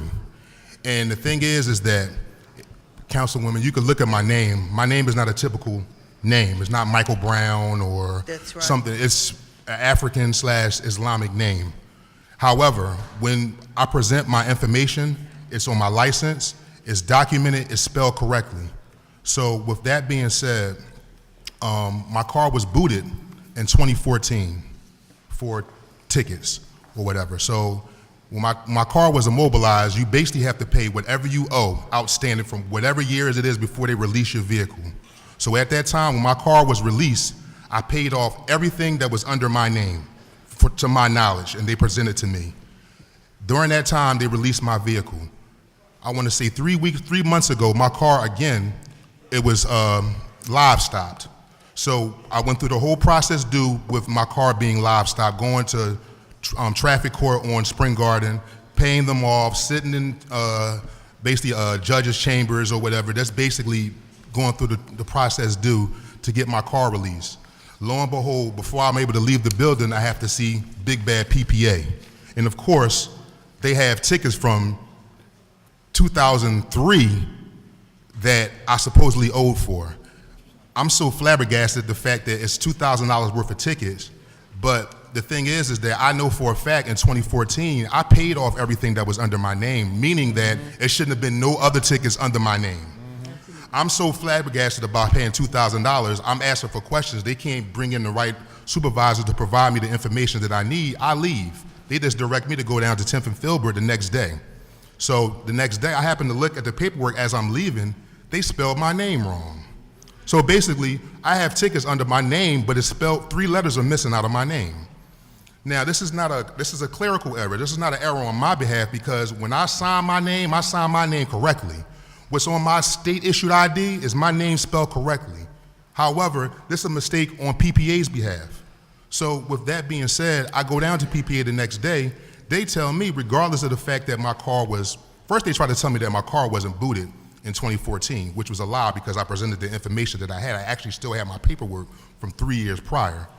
Then when I presented that to them, then they said, well, despite the fact it was a clerical error, I'm still responsible for paying for the tickets from 2003. And it's just like, how could I pay for something when my car was immobilized 3 years prior, and I was told at that time that everything was clear under my name. However, they made a mistake and they misspelled my name, which is no fault of mine. I'm still responsible for paying for that. I mean, I just feel like the practices that they use to withdraw money from people is just like, it's just unfair. I mean, I'm a hard-working, tax-paying citizen just like them or anybody else, but quite frankly, I don't have $2,000 lying around just to give to PPA. And I'm quite sure I speak for everybody in here. And we're going to ask them to review your case and make sure we have your information and contact information as well, and we're going to ask them to review. I truly appreciate that. Thank you very much. Thank you, ma'am. I appreciate that. Thank you. And we have about, after this, we probably have 2 groups yet to call. I'm trying to hold on to Councilman Reynolds Brown. So can you all try to limit it, as one of my colleagues said, maybe to 2 minutes if we're not being unfair, and we can get everybody in. Thank you very much, Reverend Pam Williams. So we want to make sure we get your information. Pamela Williams, better known as Pastor Pam. I want to first applaud you, Councilwoman. Mr. Henon and Mr. Fenton in your office will tell you that I have called your office several times for several of my vehicles. The parking authority owes me money. I ought to file the parking authority on my taxes. What happened to me, and I have proof, is unconscionable, Councilwoman Reynolds. The parking authority needs to be completely and unequivocally audited. My vehicle in 1 month was towed, booted and towed on 3 separate occasions. I know that I owe parking tickets. I have gone down trying to negotiate. It is substantive to me that they do not have a plan for ministers and pastors in this city. And each time you go to the hospital or you're dropping somebody off or you're doing something, they're giving me a ticket. So I don't remove myself from the fact that I have tickets, Councilwoman. The fact is that they are, how can I say it? They gangsters. They are really gangsters. They are thieves. Every time I go, I make a payment plan. I give them about $2,000, and you can check my record, about $2,000. And they do it consistently around income tax return time. They'll come out and they'll boot a whole block of cars. You can go down from 53rd and Spruce Street to 54th Street, Councilwoman, in your district, and you'll see a row of cars just booted. Go down and turn down Locust Street, you see another 5 cars booted. Go down to 55th Street, you see another 3 cars booted. It's just like it's a science with them, and it's wrong, Councilwoman. This Philadelphia Parking Authority, and you know that they have been inundated with mismanagement and financial mismanagement and corruption and everything else. It's a damn shame what they do. And I know I just cursed because I'm mad as hell because they did it to me. Just for example, they towed one of my cars, and I love cars. Y'all might as well know that about me. So I might have 3 and 4 at a time, because now they might be hoopties, whatever, but I love cars. So they towed one of my cars on the 3rd of July, and while I'm at a ministerial conference, they towed another car and booted. I go to retrieve my car. The only way I can get my car back, Councilwoman, is because they told me I owe $8,000, but previously in the month, I just gave them $2,000 to get my car back, so the figure is even higher than it was when I first went. And then they tell me that I owe tickets from 1987, and they have 6 Pamela Williams in the computer, and they tell me that I'm all of them. And I've only lived 2 places in my whole entire life. And then when you try to go down there and testify, they say that you can't say anything because it's being recorded, and we're not here to discuss that. We're only here to discuss the tag number right here. Then if we're only here to discuss that tag number, why in the hell did you pull up 10 other tag numbers and tell me that I got to pay for them tickets too before you release my vehicle? And that's what they're doing to people. You go in there for one thing, and then they say, oh, well, we have the right to charge you for all the tickets that you've ever gotten on any vehicle that you ever know, or any vehicle that is associated with your name. Am I right? So it's the truth. So the fact of the matter is, they towed my car on the 17th of July while I'm out of town, and I said, the heck with it, I'm not going to worry about it, I'm not going to send anybody down there. I come back in town, go down there and try to retrieve my car, call my attorney. He said, well, if you don't have $8,000, then just file bankruptcy and get it all off for you for right now, and then we'll deal with it. So I did that. Went down, showed them the form that I filed bankruptcy. They wouldn't release my car, saying that the tag that's on the car was not registered in the state of Pennsylvania. Held my car hostage. Held my vehicle hostage for 1 solid month. 1 month.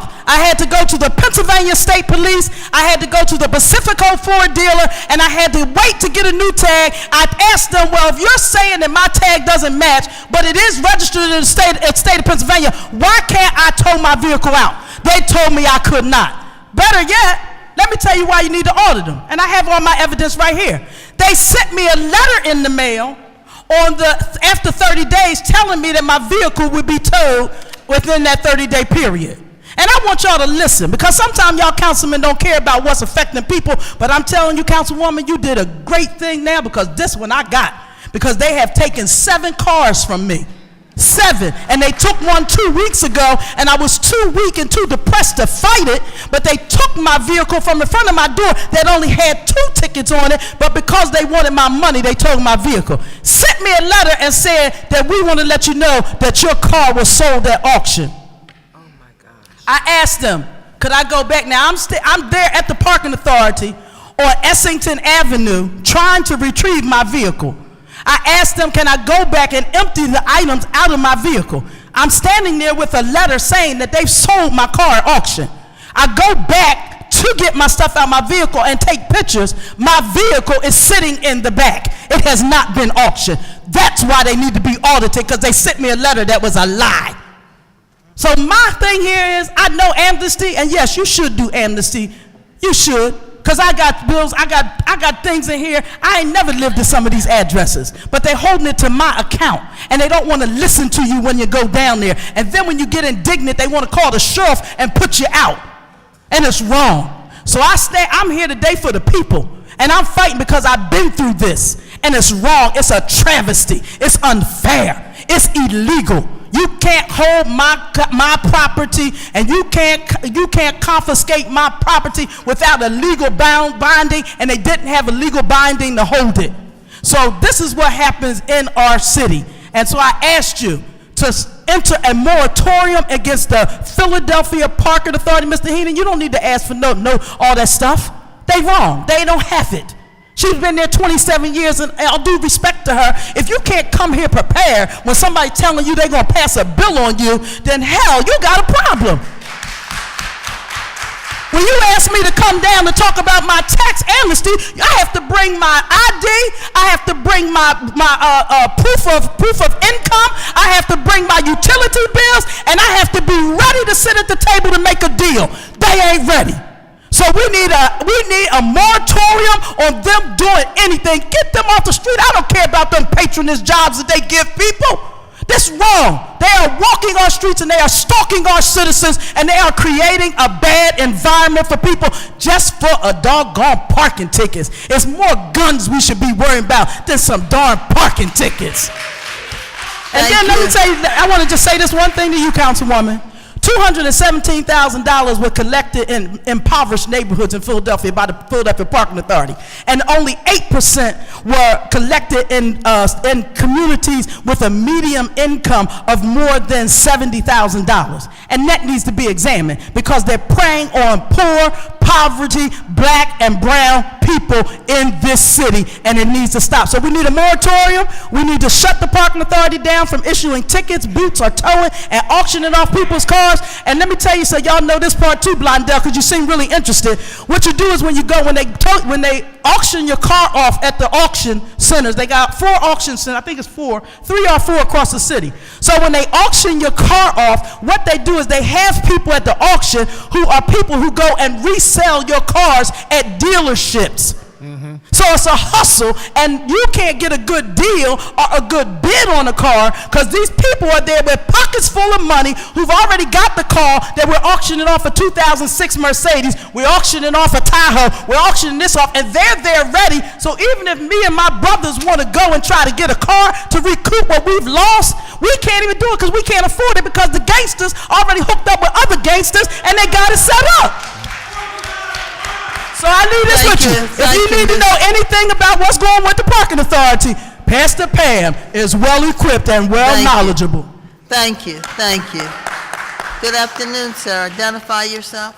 How you doing, Council and Chairwoman Blackwell? My name is Carl Jones, and I'm a representative of the 19140 zip code. And what we're seeing here is basically, purposeful oppression of a targeted disenfranchised group. I think it's been well illustrated just by the members of the people of the community that came out today about who's being affected by these draconian policies that have been put in place by the Parking Authority. Now, there was an article recently in the Philadelphia Daily News where the interim director, Clarina Thompson, reinstituted this policy recently where they would go back and trace the tickets for all the, different tags for the cars that belong to different owners for the last however long you own the car. And so what's been going on is having a witch hunt in our neighborhoods and our communities, where, as the sister just stated clearly, you can go up and down the blocks of North Philadelphia, Northwest Philadelphia, West Philadelphia, Southwest Philadelphia, the parts of South Philadelphia that are predominantly black and brown neighborhoods, and you will see the enforcement of the parking authority, you will feel their presence. However, you go to other neighborhoods in this community, you can't go, if you go south of Broad Street on Washington Avenue, you could park in the middle of the street and nobody will offer you a ticket. In fact, those tickets will get rescinded. So what you have is, they have this booting blitz going on where they're booting cars in our communities, but yet and still, I just have a question. The parking authority, do they pay taxes? They pay taxes every year, am I correct? You pay taxes? So, as a business that pays taxes, whenever a business has losses, don't you write those taxes off? Don't you write those losses off? Then what are you doing sending people bills for tickets that you have already written off and that are accounted for by the IRS?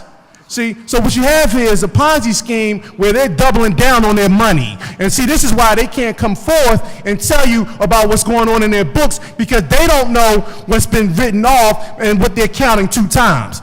So these are some of the things that's happening, and we have, just as the brother was stating, a lot of phantom tickets, because I too was booted in 2006 and then received another ticket on that car later that year. How would I receive a ticket on that car later that year if I didn't pay all the fines?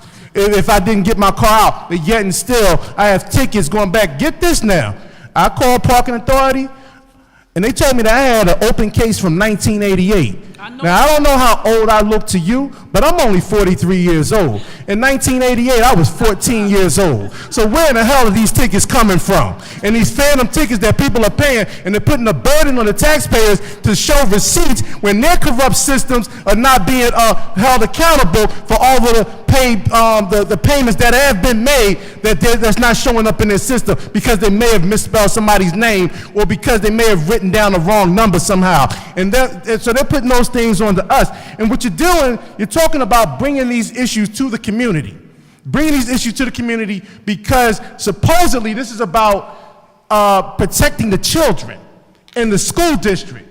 But how can you protect the children in the school district when you're killing a community that supplies the children for the schools with these bills? And you're doing it at a time of the year that we all know is the most tenseful and stressful time of the year when people are suffering a spike in mental health, mental illnesses, and crises. This is documented. And you're adding another tax burden to them, a shut-off notice of sort that causes people anxiety because you can't pay any of your bills if you can't get to work. You can't pay any of the back payments if you can't get to work. And then they want to talk about not giving amnesty when they can't even come up with accurate figures for what they owe, for what we owe, supposedly speaking. And the numbers, you can see they're just pulling numbers out of the air. So I'm calling for a freeze on the booting and all tax, and a moratorium on all of their policies from this day forward. I'm hoping that we can get an injunction from a judge sometime in the next few days to stop the parking authority from going around and with this booting blitz that's obviously employed from Clarina Thompson, the new deputy director, in order to become a full-term director. This is what she's doing to boost revenue for the parking authority. And I'm saying that, we need to call off the witch hunt until, we can get some resolution on this issue. Thank you. Councilwoman, can we ask why Corrine Jolson is not here? She is the in charge of the parking authority. Can we ask why she felt it not important to come? Well, we have the parking authority coming up. We'll ask them. Okay, thank you. And because we were told she would be here. Okay, thank you so much. Thank you very All much. right. So we're going to ask parking authority to come back up. After that, Wayne Williams, are you here? John Evans?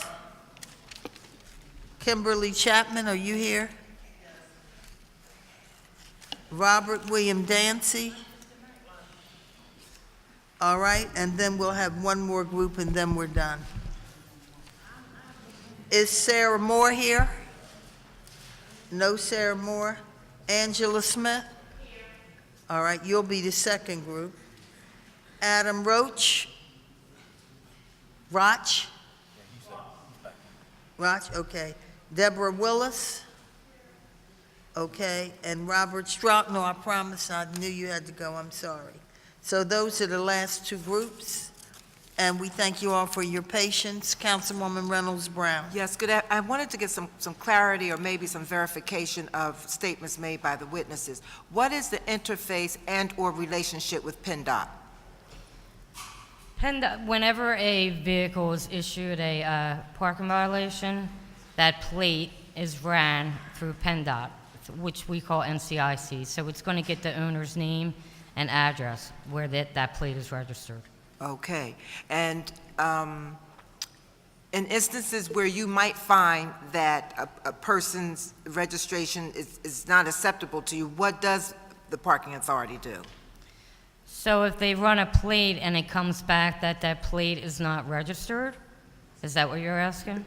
That's exactly what I'm asking. There's really nothing we can do. You can't send a notice. If it doesn't come back that there's a name and an address to that plate, I can't send out a notice. So the plate has to be registered in the state of Pennsylvania, or whatever state. However, one of the witnesses stated that their plate was ran, and you had their car. They could prove that it was their car, but the parking authority would not return their car because based on your electronic relationship with PennDOT, it showed that the car wasn't registered. So sometimes when a person purchases a vehicle, they get a title to that vehicle, but they don't follow through. And I'm not saying that happened this time. I'm just saying what could happen, that if they do not take that title to a local PennDOT and transfer it, suppose you sold me your car, and assign a plate to it, then it's not going to be properly registered in the state of Pennsylvania. Sometimes people put other people's plates on their vehicles, so when it ends up at the impoundment lot, they're running the plate and it's coming back your name, but when they run the VIN, the actual vehicle is still registered in my name, which causes confusion that some people have other people's plates on their car. It also sounds... And that can happen. A lot of stuff happens with these And so cars. when instances like that happen, what type of remedy does the parking authority have in place to capture that special circumstance of citizens who are indeed innocent, given the information that you have? Because the option is you make some might argue, arbitrary decision to just keep the car. So, no, whenever, if you were to show up the impoundment lot, as the testimony had stated, they would tell you we have to remove the plate from the car, and now you have to go to the state police and get a plate registered to that car in order to get the car off the lot.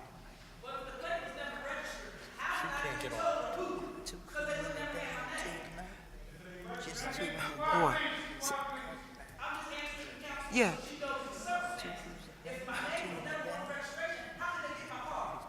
Help us understand that. I don't know. I think we would have to take that history because I'm confused myself. I agree. If your plate is getting tickets, then that has to be assigned a name and an address for sending you notices.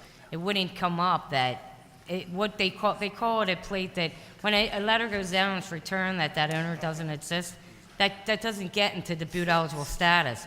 Now, if that plate that's not registered to anybody parks and say no stopping or a rush hour, you could get what we call straight towed and it couldn't end up in the impoundment lot. It's not necessarily booted. So it depends. There's a million circumstances, and in order to answer that question, I think we need to sit down with the lady and find out what exactly happened. Because as we see, you're going to have a big record. You've been booted and towed on several occasions, so we're going to have to look through a lot of stuff and see how that happened, actually. Well, I'm sure whatever And we'll homework, gladly do that. whatever homework is required to fix that circumstance is And that's what I said, a lot of times is in it's hard order. to answer a question because as we see today, a lot of people have unique stories of what happened and how it happened and how many cars they have, and sometimes you have a father with the son's same first and last name. It doesn't have a junior or a senior assigned to it, so you're confusing John McLaughlin with John McLaughlin, who's the son, and as that gentleman testified, he was only 14 in 1988, so of course it's not him. But when you go down the Bureau of Administrative Adjudication, they have to decipher that and figure out. It's a lot of history behind a lot of these tickets. I don't think we've had a single person today show up that said, I have one ticket and I didn't pay it. These are all that have multiple plates, multiple cars, multiple tickets, a lot of history behind it. So we can't just answer this vanilla answer of this is what happens down there. Last question. While it is not City Council's legislative authority to audit the parking authorities, whose is it? How often are you audited, and who audits the parking authority? I think in the past we were audited by the city, as we're also... Meaning the City Comptroller's Office? Yes. Okay. We're in the process of being audited right now. By whom? The Auditor General. Okay. And how is that a regular standard practice, or has there been a trigger that's triggered this audit, or what? It just occurred within the last year. So what's the standard operating procedure? Annual audit? We have the parking authority is audited every year. We hire an auditor to audit our books through a contract. The audit that I'm discussing now, that came in last year at the change of our executive directors. Excuse, So I don't know if that's going to be... Point of information, if I may. Please. I think the parking authority is, it's mandated through state law to be audited on a yearly basis. Okay. Is that correct? Yes, and that's what I was saying. That's all, you just let everybody know that it's mandated by law. Yes, so And you also do eternal and Yeah. our city controller, and look at it, this by no means it's just fact. Okay, thank you. Thank you, Madam Chair. Dishonest. Thank you. Do you know why Clarina Tolson is not here today? She had a prior commitment, so she had asked me if I could attend. Say that again. She You had a said prior she- commitment, so she asked if I Yeah, could I'm- attend I'm on her sure. behalf. Okay, and they're asking me why Jerry Connors, who's collection director, is not here. He does not work for me, so I can't answer that question. And I understand that, and we're asking the parking authority to go down from these 6 crews you all have at night to what is normal, and that's 2 crews. We're asking for you to commit to that today. Can I get approval from my executive director before I commit to that? Yes, because we really need that done. And Councilman Henon, do you have any other questions for them? I did not mean to be offensive early to any people on this committee. I admit I get a little gun-ho on these things I believe in. Thank you, thank you. Thank you. Okay, he's all right. Thank you, thank you. Thank you. Sir, your name? I'm Wayne Williams. All right, we got Wayne Williams, John Evans, Kim Chapman, and Robert Williams Dancy come forward. After that, we have one other group. Councilwoman Reynolds Brown, we know you're going to the school district, so you'll have to fill me in on what happens when they agree to step down. I'll call you later or tomorrow. Thank you.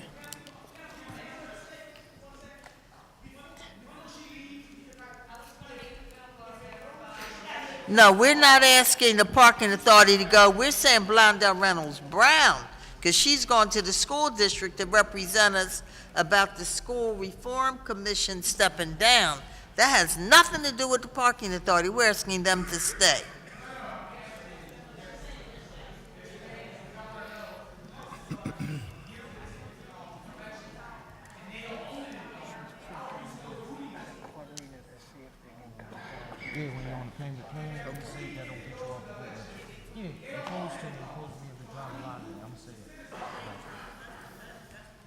I'm sorry, I don't know what you said. They were talking to me.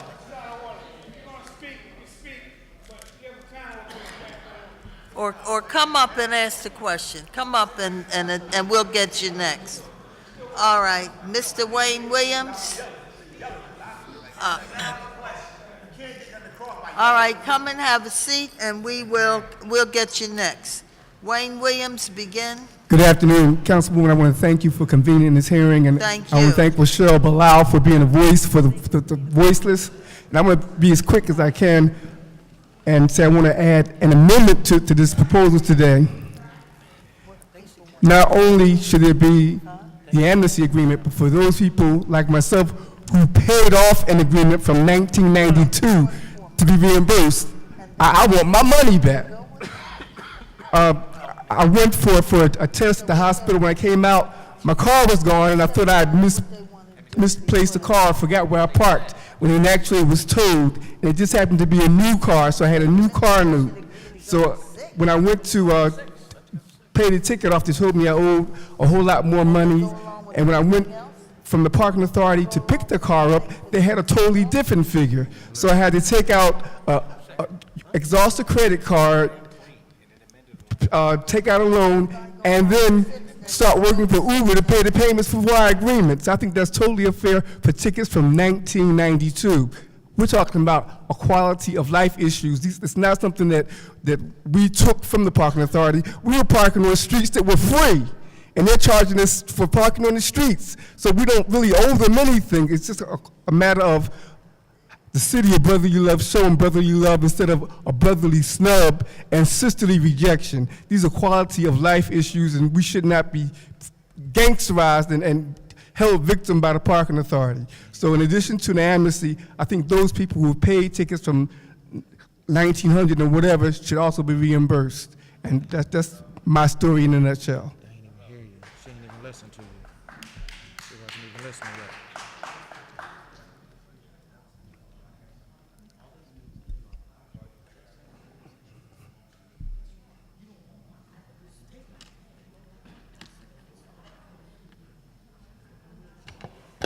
Thank you for your testimony. And I like the brotherly snub and sisterly rejection quote. Sounded good. You can use it, but I still want my money back. All right, thank you. You want to proceed with your, say your name for the testimony, then continue. How you doing? My name John Evans. I just heard about the amnesty program last night. I was sent the text.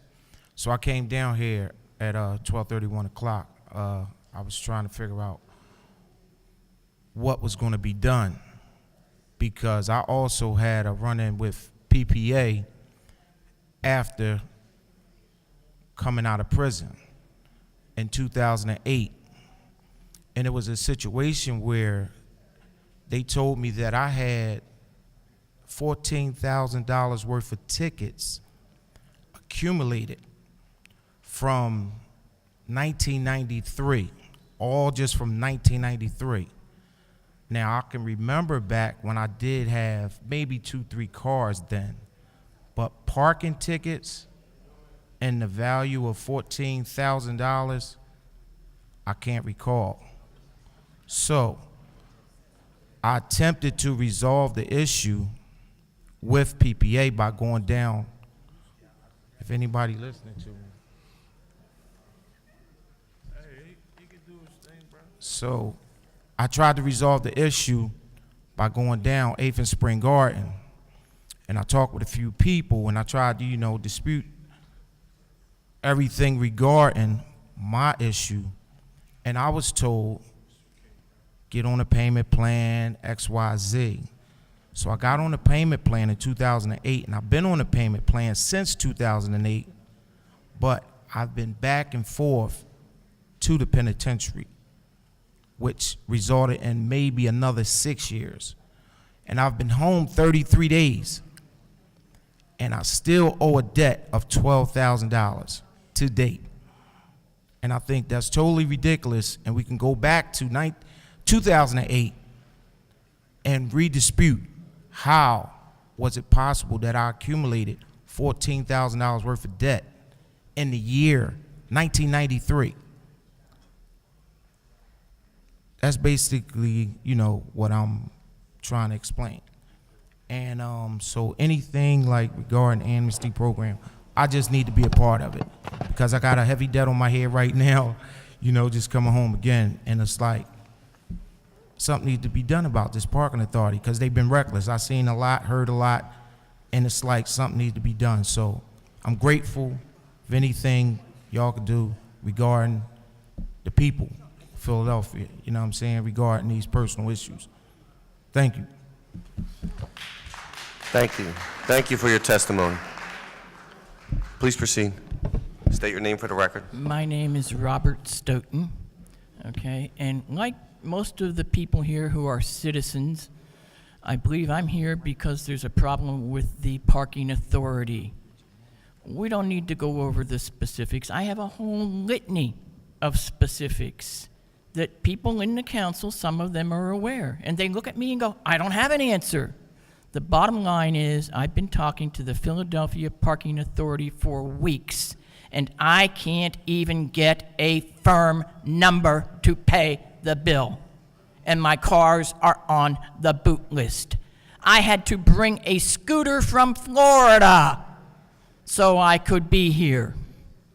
That's what I'm riding on, because all of my vehicles are on the boot list and I can't even get a number. Forget the specifics. Here's the real problem. We, as citizens of this country, need to hold our elected officials accountable. That includes city council, that includes the state, that includes the county of Philadelphia. because all of you have a piece of this. When I go to the parking authority, they say, well, the city said this. And then I come back and they say, well, yeah, that's true, but the county said this. Oh, wait a minute, the state mandate says something different. Today we're going to go by that one. You lose.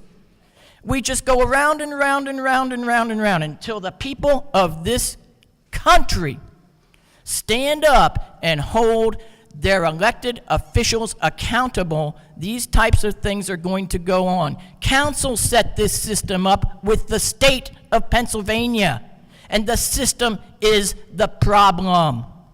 We need to address the problem, not the individual issues surrounding the problem.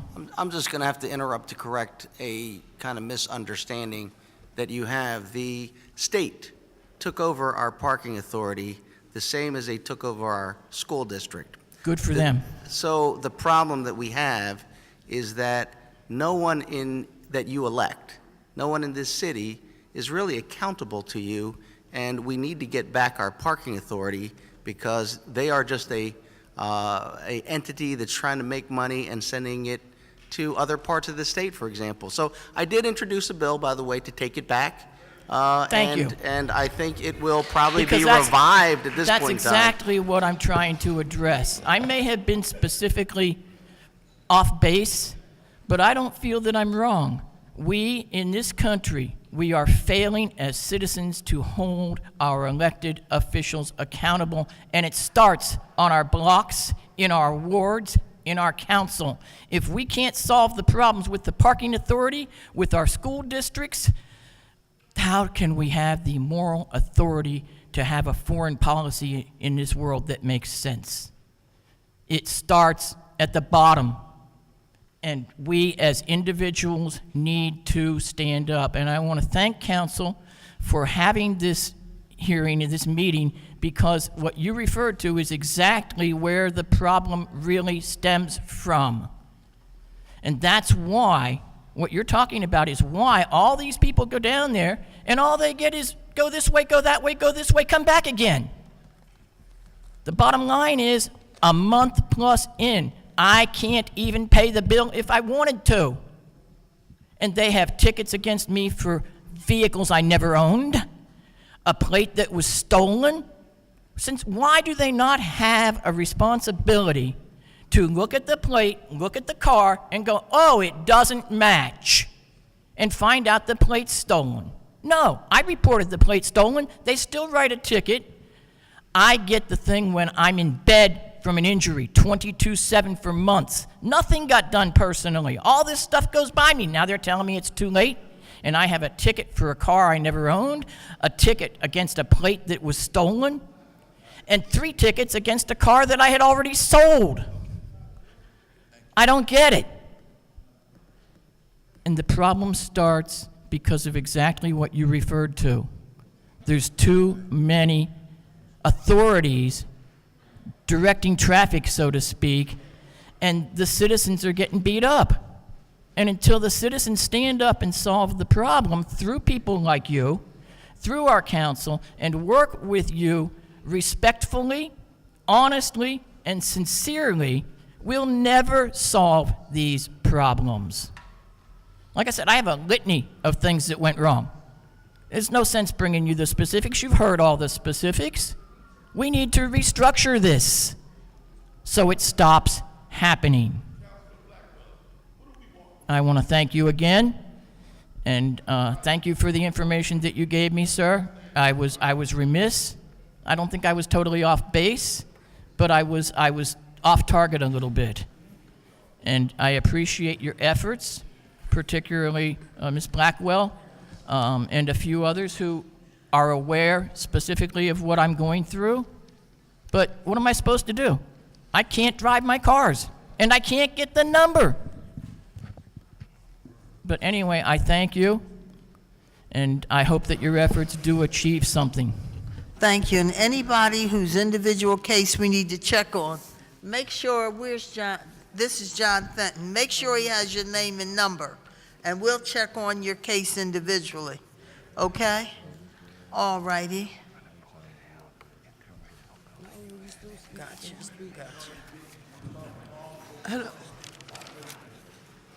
All right, we want to make sure we get everybody who hasn't testified, so identify yourself for the record, everybody whose name I mentioned. We did most of you, so I think I called everybody, didn't I? My name is Robert Stroughton, Deborah Willis, before him. Adam Rock, we just did. I actually signed Angela in Smith, before him, Sarah but it doesn't Moore, and matter. we already heard from the others, Robert William Dancy, Kimberly Chapman, John Evans, and of course, Wayne Williams. So everybody who, and anybody else who wants to testify, now's your time to come forward. This is our last opportunity. Thank you, Greg Spearman, Woolley the 60th for being here. And we're going to finish our testimony, and we do have a motion we want to make thereafter. Thank you. Have a seat inside. Thank you. And please, if you give her your name and number too, she will make sure, and you all know it's heading the Garlic Civic League. She is not worried. She's not afraid of anybody. And she will make sure we get information. You have John here, but you have Rochelle Bilal. Give her your numbers, and we're happy to get back to any of you, and she will give us a copy or the petition. All right, thank you. Sorry to hold you. Please begin your testimony. My name is Robert Walter Montez Dancy. My issue with the parking authority is I heard about this bill and them taking cars. I went to the parking authority to ask them to give them my information, to how many tickets I had.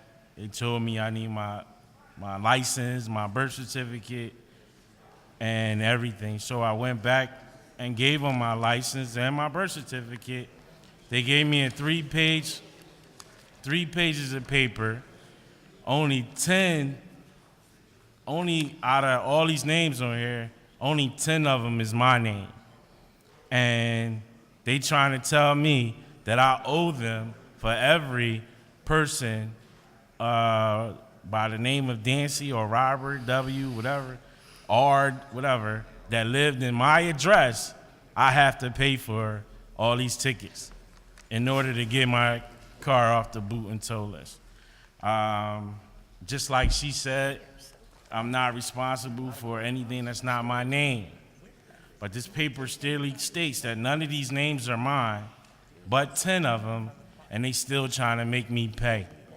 So I need to know, how can I resolve this? Because I have 6 kids and I need to work. And it's getting cold, motorcycle not working anymore. So that I could drive my vehicle, therefore, back and forth to work. Yeah, is there a lawyer in the house that can help me with this, or, what's the situation? Or Give how do Rochelle I go Bilal about your it? number, or John Fenton, or both, and we will check into it. We agree. Too many people have come forward saying they have different names. It's not right. So we're happy to look into it for you, Mr. Stroughton. So you said go to Johnny over there? Sure, yeah, you can give it to him or Rochelle, and they'll make sure, either one or both. Thank you. Who's next? Hi, my name is Kimberly Chapman. I'm Yes. here because of concerns with the Philadelphia Parking Authority. I have paper here stating that there was $4,700 worth of tickets. That's with 4 tags, where 2 tags were stolen. The cars, 2 of the cars were taken by the Philadelphia Parking Authority. During the first amount of $2,000 worth of tickets, I applied for a job with the school crossing guard. I got the job. I came in to try and get help because they said I could not now work because I owed tickets. I tried to do all that I could. I didn't have the money at the time to get this job, to get these tickets taken off so I can make a payment plan in order to get it taken out, and I didn't no longer have the car. They towed the car. Since that, I was not able to work. I got a job with the school district. Now they're sitting up here saying about monies with the school district. I was a bus monitor. Had a job as a bus monitor. The bus was in an accident. I was hurt, I could not work. They fired me from my job. These buses are not fit for these children to be on. If I had children that was riding the schools, district buses, I would not allow them to ride them. They are unsafe. I have evidence of that. So where's the money going for these children? Because the children are not getting back and forth to school safe on these buses. My car was just recently booted and towed within the last week. I called actually at that particular time. They said I needed $91, which was $350 plus if I did it over the phone. There was an app they told me to go to for paid ticks, it's called. I paid the $91. I went to my sister, had her pay the $91 over the phone for these tickets. They said my car would be released to me so that I can make arrangements for these tickets. I sat in the car on 56 and Market Street area waiting for them to come and release my car for 4 hours. They said maybe it take 6 hours. Called back. I stayed in the car until 11 o'clock because I really wanted to just not have them come and still boot the car because they said they didn't have no receipt of the paid tickets now that's on my sister's credit card. Well, lo and behold, I get down here, they have no recognition, no receipts of the payment being made. I had to call the corporate headquarters in order for them to say after 3 days that they did have the payment. I came down to try to get an agreement. They said I needed $2,000. I didn't have $2,000. I left. I called to see if I can get an attorney. No attorneys that I spoke with said that they could help me. Basically, it was no, we can't do anything with the Philadelphia Parking Authority. It's not going to be worth it. The young man I spoke with at the Parking Authority said it would be a waste of your time and money to try and get a lawyer. You might as well take that money and pay for the tickets. For cars that you have taken from me. For money you've taken from me. And I don't have a car, don't have a job.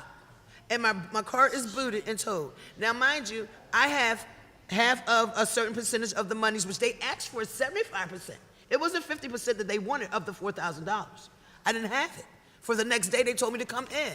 If I go in the next day, I can speak with another person for them to make a judgment on how much I would need. But why can't you tell me while I'm here right now today with the same amount that's going to be presented to you to the next day to the next person for them to feel like they're going to tell me that I need the whole 100%? I don't have it. I need my car. I take care of 2 older ladies on my block. I can't go to the stores for them. I can't get them to the hospitals. I can't do anything right now. And you lied to me and told me if I paid that $100 right then, and I waited for this monies and for them people to come, and they told me they could not come to that block unless there was 5 or more cars that was booted. They was not coming within that time, and there was 33 more hours that my car was going to sit there with that boot on it that I could not do anything about, and you can't find even the $100 I paid to get payment arrangements on $800 worth of tickets, which will happen within 2 other tags. But these tickets are from 1987 to 1996. They are demanding that I pay at one time after not being able to get a job because I had tickets with the school crossing guards and lost my job with the school district because there was an accident and I could not go to work. It's not fair. I went to them. I came here today because I said I was getting emotional. But I came here today because the monies that I have to offer them to make a payment arrangement, they're telling me that it's not enough. I need my vehicle. What do they expect for me to do? When I have something to offer? It's not fair. We agree. We're going to ask them to look into it. We have the Deputy Director, please look into her case today. That's easy. Step over here, she's going to take your information, and then make sure you leave your number with us. Thank you. I do apologize, but it's very No sad. no apology necessary. Thank you. Thank you for listening. Yes, so step over here. They're going to look into it and make sure my office has your name and number or Rochelle Bilal. Yes, ma'am. Good afternoon. My name is Deborah Willis. I am a minister at Church of God in Christ, a chosen generation. I'm here because I can hear the hurt in the people that come up here and testify. However, what I'm seeing is a total neglect of the human factor concerning the parking authority. I understand that fact that it is a business, and I hear the figures that are being mentioned. However, I do not hear anything that is pertaining to the hardship of the people here in the city of Philadelphia. It is by and far essential that we acknowledge the fact that the people are the ones that are responsible for the running of this city government. It is the taxpayer who spends their money here daily that is not being considered when it comes down to parking authority and other municipalities. I suggest, because I'm not going to sit here and pose a problem without a solution, but I do suggest that we have a hardship entity added to these kind of situations that occur in the parking authority. They do not have any consideration for the hardship. Now, if you're making $70,000 to $100,000 a year, you can pay a $30 parking ticket right online that day. If you're waiting for public assistance, if you're waiting for any kind of Social Security, if you're unemployed and barely getting by, that is not possible. And if you get 15 days for it to repeat itself, it becomes even more out of reach for those people. If you can take a few minutes to add a clause that will include the humanity of the policies, just enough so that these people can pay what they need to pay. It's not so much that we don't want them to do what it is they're supposed to do in terms of parking and getting tickets. I understand that part of it. But we have to understand, we are talking about the people. We, the people, have to be able to live and function in a community that is accepting us for who we are. We need to have a human component added onto the parking authority's procedures. And that is the most essential thing that I want to say. But concerning the budget and the school district, it had already been decided that they did not want to have an amnesty program. It was clearly stated underneath the voices that were said up here on the panel. The problem with that is that if our children are being neglected, it is not because we did not pay our parking ticket. If our children are not getting a proper education, it is not because we did not pay our parking ticket. Our children are being neglected because they are not appropriately designating the proper funds to where it is supposed to be. If they're having $87 million a year coming in, and the school district is only getting $7 million of that $87 million, there is another $80 million out there somewhere. And it is not fair to the people, we the people, and I keep saying we the people, because we have to understand the Constitution of the United States was written for the people. And this is a small entity of all of it. So I do wish that as people in authority, as you sit there with your title as councilman, as a state representative, as all those who are absented and up to the governor's office, that they remember and that we all remember that the purpose of our being sitting at those desks is for the people. And I expect, and I have the right to expect, fair dealings when it comes to municipalities in the city of Philadelphia. Thank you. Thank you very, very much. Thank you. Thank you.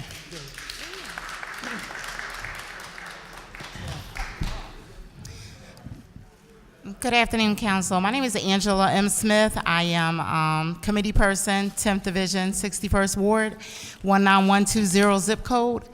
And my complaint is kind of sort of the same. They come through, the parking authority comes through and at 2 o'clock in the morning, booting blocks of cars. Like over the past month, they did it to like 5 neighbors on one block of Howard Street. Like, I don't know if they run plates like in the middle of the night, but the bottom line is I got a ton of complaints because they felt like they were targeted, basically. Then same thing. They couldn't take their kids to school or do anything. Me, myself, I did owe a $297 ticket from 2 tickets that had built up at the end of 2016. They told my car, I took off work, called out of work, it was my mother's birthday, came outside, couldn't go to the cemetery because my car was booted. My car is my private property. You know, I mean, if you do something wrong, as far as tickets, they put liens against your home or something. Put a lien against my car then, but don't take my car, that's my personal property. I need it. So a lot of people are looking for answers and solutions on what we can do to limit the Philadelphia Parking Authority. And if the city needs to take it back, then we need to try to figure out how can the city take it back? Because the state is out of control, evidently. Something's wrong. We need a medium. Thank you very much. Sir? Hi, my name is Adam Rock, and I'm not trying to tell you about the issues. I'm sure you are aware of every single issue, but I'm trying to give some suggestions. Number one, I don't think so, or any of the citizens of Philadelphia think about the PPA should police our street, giving us tickets for registrations and inspections and not related parking authority. This money, we would like to see it to go, we would like to see this money going to the Philadelphia Police Department. They deserve it because they need maybe more training, better equipment, at least somebody who's putting their lives in lines for us every single day. That's number one. Number two, I would like to see this parking authority ease, that's for sure, yes, ease or eliminate the parking meters in some of the businesses, especially the poor neighborhood. If the city working very hard trying to build the poor neighborhood and help them out, the PPA chasing every single customer coming to this neighborhood trying to do business in this poor neighborhood. And even the businesses, they're losing money because these customers cannot go to them due to the PPA.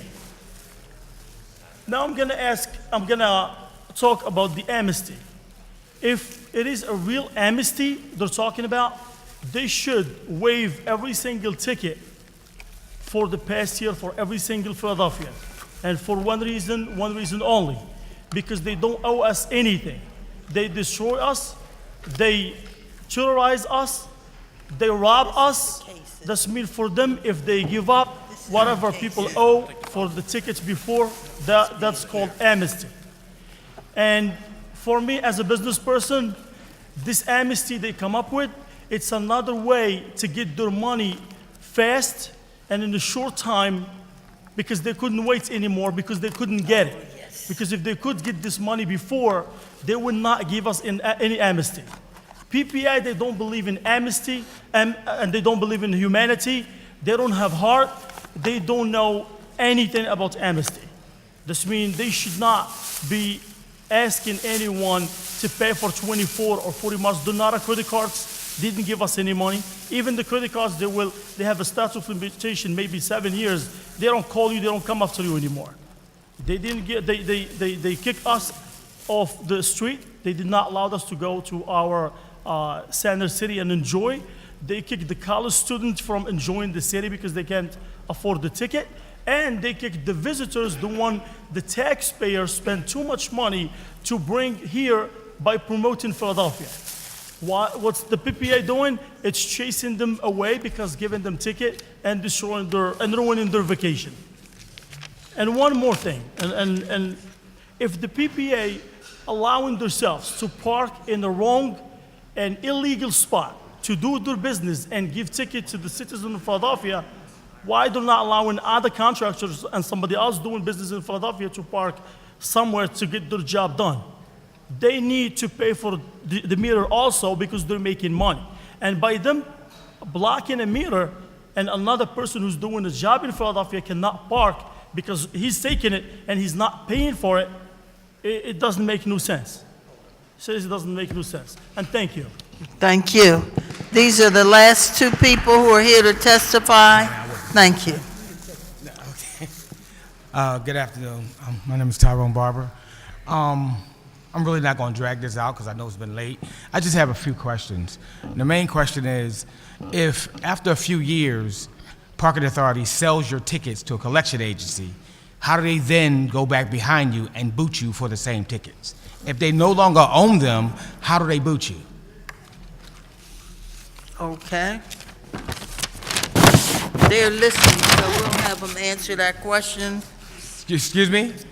We'll ask them to respond. Any other questions? No, because I have my own thing. I'm not booted. I'm here out of support because I'm on the boot list.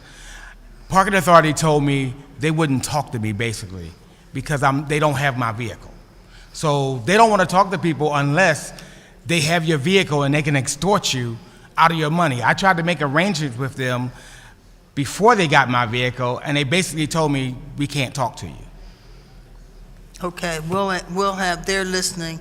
We'll have them respond. Thank you, ma'am.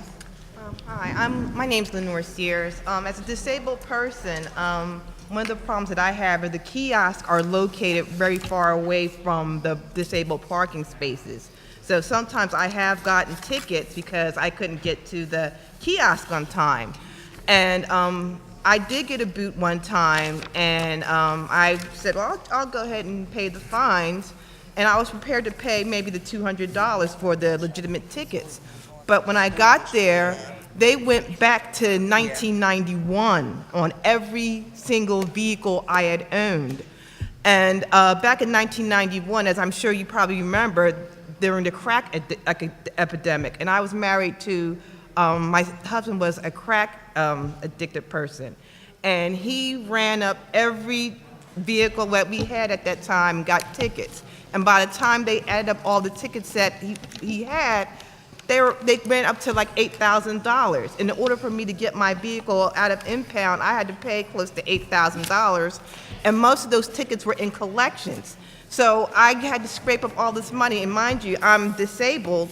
I had to borrow money from my family members to get my van that's handicap accessible out of impound. And I got my vehicle out and paid the collection off. And then when I got back to the parking authority, they said, oh, well, now you have to pay us another $3,000 for these other fines that are with us. And I thought that was ungodly and unfair, that I thought once I paid the $8,000 to the collection agency, then they sprang up another $3,000 on me that they had. I just think to go back to people on tickets for back in the 90s is just so unfair. You know, people do have legitimate tickets. I don't think people just want to totally dismiss the tickets they legitimately owe, but to go back on tickets from the 1990s is so unfair. People had circumstances that they were, had no control of. Like my husband was a crack addicted person, and I can't be held responsible for something that of somebody's poor actions back then. And it totally bankrupted me. It totally bankrupted me. I'm left penniless now. Penniless. That's terrible. Now, it's so unfair. We need to have some reasonable accommodations. Tickets do need to be paid. No one's denying that. But to go back to the 80s and 90s, that's very unreasonable. That's why we have this amnesty program we're proposing. We agree. Yes, ma'am. You want to testify? Thank you. Yes, my name is Christine Robinson. I just wanted to know, with this amnesty program, what is it going? The people that gets on a payment plan, is they going to get off the boot list because they have an option to, okay, well, you have to contact the collection agency. You could get on the payment plan for these 2 old tickets, but that won't get you off of the boot list. So I need to know that once we're in this program, or once we get on the payment plan, how is it that we're able to get off the boot list so we could be able to live comfortably? Like, I park my car in the back of my house. I don't even want to park in front of my house because I don't want to get booted. And I don't even have no boots. I don't even have no tickets on the car that I have now. All my tickets are old. So I want to know, like, is there going to be a way that we can get off of the boot list? Well, that's what we are proposing. That amnesty means you're not on the boot list, and that you have 24 months to pay, and that you're off boot list. Now, but you got to be careful. Hopefully you won't get more tickets then, because it deals with the tickets that happen when you make the agreement. Okay. So we're trying to do that. Yes, sir, and this is it.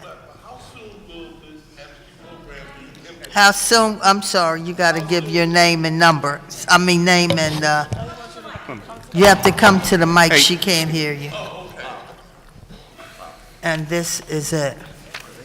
How you doing, Councilman Blackwell? Fine, My name thanks. is Avery Boss. I'm just interested in how soon will this program be implemented for the people? Well, Because you are the last one to testify today, so if we can report this bill out, this is a committee hearing, then it'll have to come before the full council and be voted on. okay. All that takes about a month, so, or something like that. So we That's would, when we get the information, right? yeah, they're saying if we get the information, because my colleagues don't want to consider this without the parking authority giving us the information we need. But we'll make sure it's all in the news. We'll make sure Bilal knows, so you'll know when we have public hearings. So it still has to go before a full public hearing Okay. in this room before the public. You'll know, So we're talking 2 months, maybe? maybe. Okay. All right, now, Madam Parking Authority, because we want to vote, everybody's got meetings. People want to know how Parking Authority can charge if their car has been towed, if it's been sold, how can you continue to charge them for tickets? Can you answer that?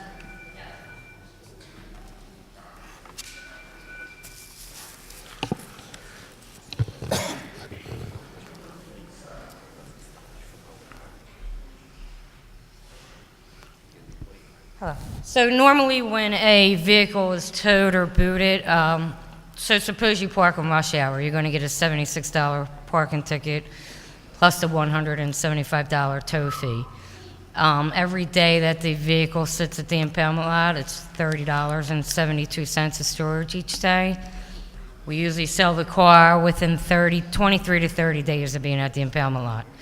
We then sell the cars at the PPA auctions, as someone has mentioned earlier.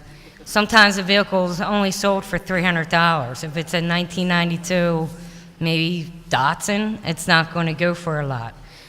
So they sell for $300. We then take that $300 after we pay our court filing fees and advertising costs. There may be $275. We then have to break out the money that we have. It goes to the tow fee, then the storage fee, then parking tickets and traffic court tickets, and so on. So if it only sells for $300, it's not necessarily paying off the whole debt that was accrued from the parking ticket, plus the tow fee and the storage fees that accumulated. So that's why there's money that's still owed even if we sold your vehicle. Any other questions? Having seen that, we are going to, thank you, we are going to conclude our public hearing and enter our public meeting.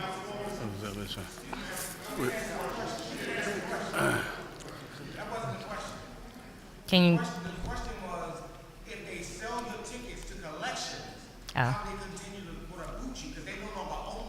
We do not sell the tickets to collections, so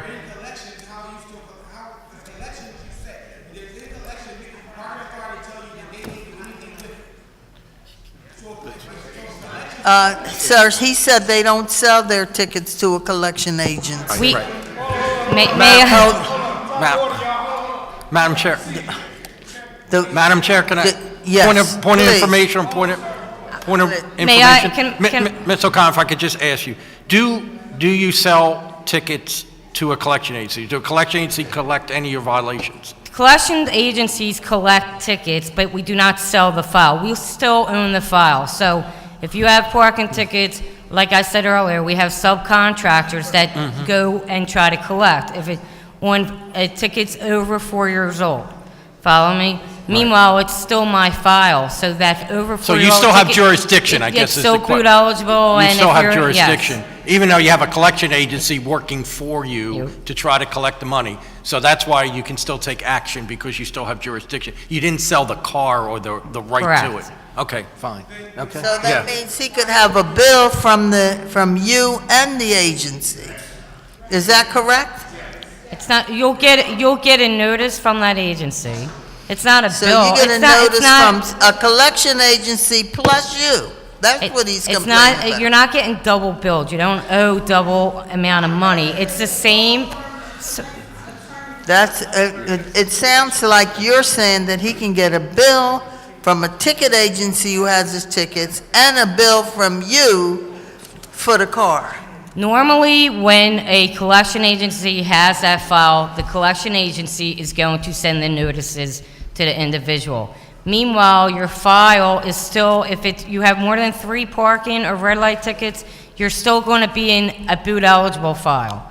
So if you get booted, then you are going to come down. Even though you were noticed by, say, an outside vendor, I still had the authority to boot you. I still have the authority to tow you if you're on the rush hour, blocking a handicap You mean if you get ramp. new tickets?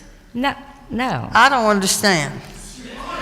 I'm not. She's saying they still have enforcement power over it. The collection agency is collecting the fees, but they would still have So enforcement you're saying he power. could get new tickets? So you're saying you sold the old tickets, but he could get more? I never sell the old tickets. You have a plate. You have 5 parking tickets. Yeah. You have 5 parking tickets. They're over 4 years old. Those 5 parking tickets make you boot eligible. A collection agency will start working those files because I've noticed you 30, 40 times and you have not responded. While that is happening, that collection agency can be noticing you. A boot truck happens to be driving up Market Street, sees your tag, and can still boot you. It's still boot eligible. Even I did not sell the file to the collection agency. They're just working it the same way we are working it. Enforcement. They still have Is that clear? No, come on. Listen, I mean, they answered it.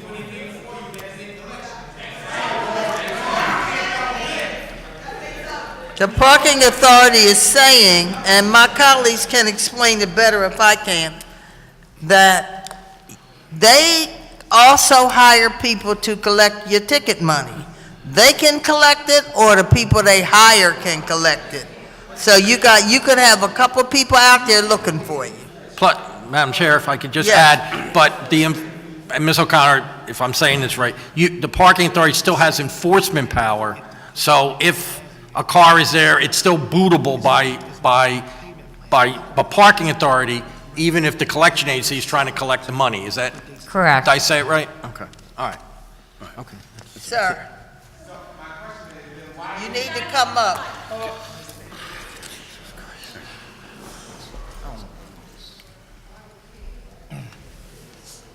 So my question is, Could you introduce your name for the record? Tyrone Barber. Tyrone Barber. My question would be, then why is it when I go to parking authority for those same ticket, they boot you off and say, we can't handle it, it has to go to collections? They won't do anything for you if the ticket's on the collection list. I understand what he's saying. He's saying when you're down at the Bureau of Administrative Adjudication, if you have out of the 5 tickets, 3 of those tickets assigned to a company, say like Smith & Smith, we're not going to say, I wasn't going to say vendors' names, so I'm just using examples, okay? So they would say you have to contact Linebarger. I will clarify that, and I will make sure that is not happening. That is what I'm going to do today. Because they should be able, once they're down at BAA, they should be able to handle all their violations while they are there. Okay? All right, I think that we tried to answer that, and now we want to try it. I'm trying to keep folks here long enough to get a vote out of committee on this bill. I'm already one short. He's going to Council President. He left? Where did Mark go? He did walk out with his phone. Is he out in the hallway? Is he out in the hallway? He wasn't there. He had his phone. He better go right out in the hallway. Maybe we're making a phone. Don't you leave it. Should I leave the table?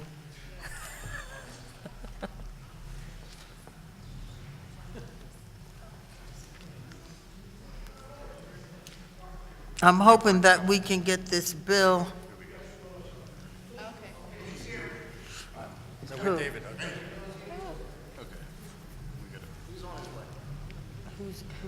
coming in? Squill's coming in. He's coming in there? He's on his way, he's walking in. You got your agenda? Yep. While y'all waiting, can we negotiate? We're ready. All right, thank you very much. This will conclude our hearing on this bill on 160111. And now we will enter stated meeting. The chair recognizes Councilmember Henon for a motion on the amendment to Bill number 160111. Okay, thank you, Madam Chair. I'd like to make a statement before I read the motion on the amendment. We are going to vote out, hopefully, with a unanimous decision to vote this this bill out as the amended version. And there will be more amendments on the floor of this body pending the information that we requested from the Parking Authority and the administration. We requested a lot of information for a lot of reasons. Councilwoman Blondell Reynolds Brown, our chairperson, and other members of this body asked a significant amount of questions and information and data, all right, that will help with floor amendments as we move forward. And Councilwoman, I want to thank you for your due diligence and efforts in making sure that people have a fair chance. On that motion, I want to thank you, Madam Chair, and I offer amendment to Bill number 160111. A copy of this amendment has been circulated to all members of the committee, and I move for the adoption of the amendment. Second. It has been moved and properly seconded that the amendment to Bill number 160111 be approved. All those in favor of the motion will signify by saying aye. Aye. Those opposed, nay. The motion carries and Bill number 160111 has been amended. The chair again recognizes Councilmember Henon for a motion on Bill number 160111 as amended. Thank you, Madam Chair. I move that Bill number 160111 as amended be reported from this committee with a favorable recommendation, and further move that the rules of council be suspended to first reading of this bill at our next council session. Second. It has been moved and properly seconded that Bill number 160111 as amended be reported from this committee with a favorable recommendation, and further move that the rules of council be suspended so as to permit first reading of this bill at our next session of council. All those in favor of this motion will signify by saying aye. Aye. Opposed? The ayes have it, and the motion carries. And Bill number 160111 as amended will be reported from this committee with a favorable recommendation and a request that the rules of council be suspended so as to permit first reading at our next session of council. Let me thank everybody. Let me thank my committee. Hard issue, but an important one. Thank you all, everybody who's testified and everyone who's come. Thank you all, and this hearing is adjourned. Thank you. Thank you.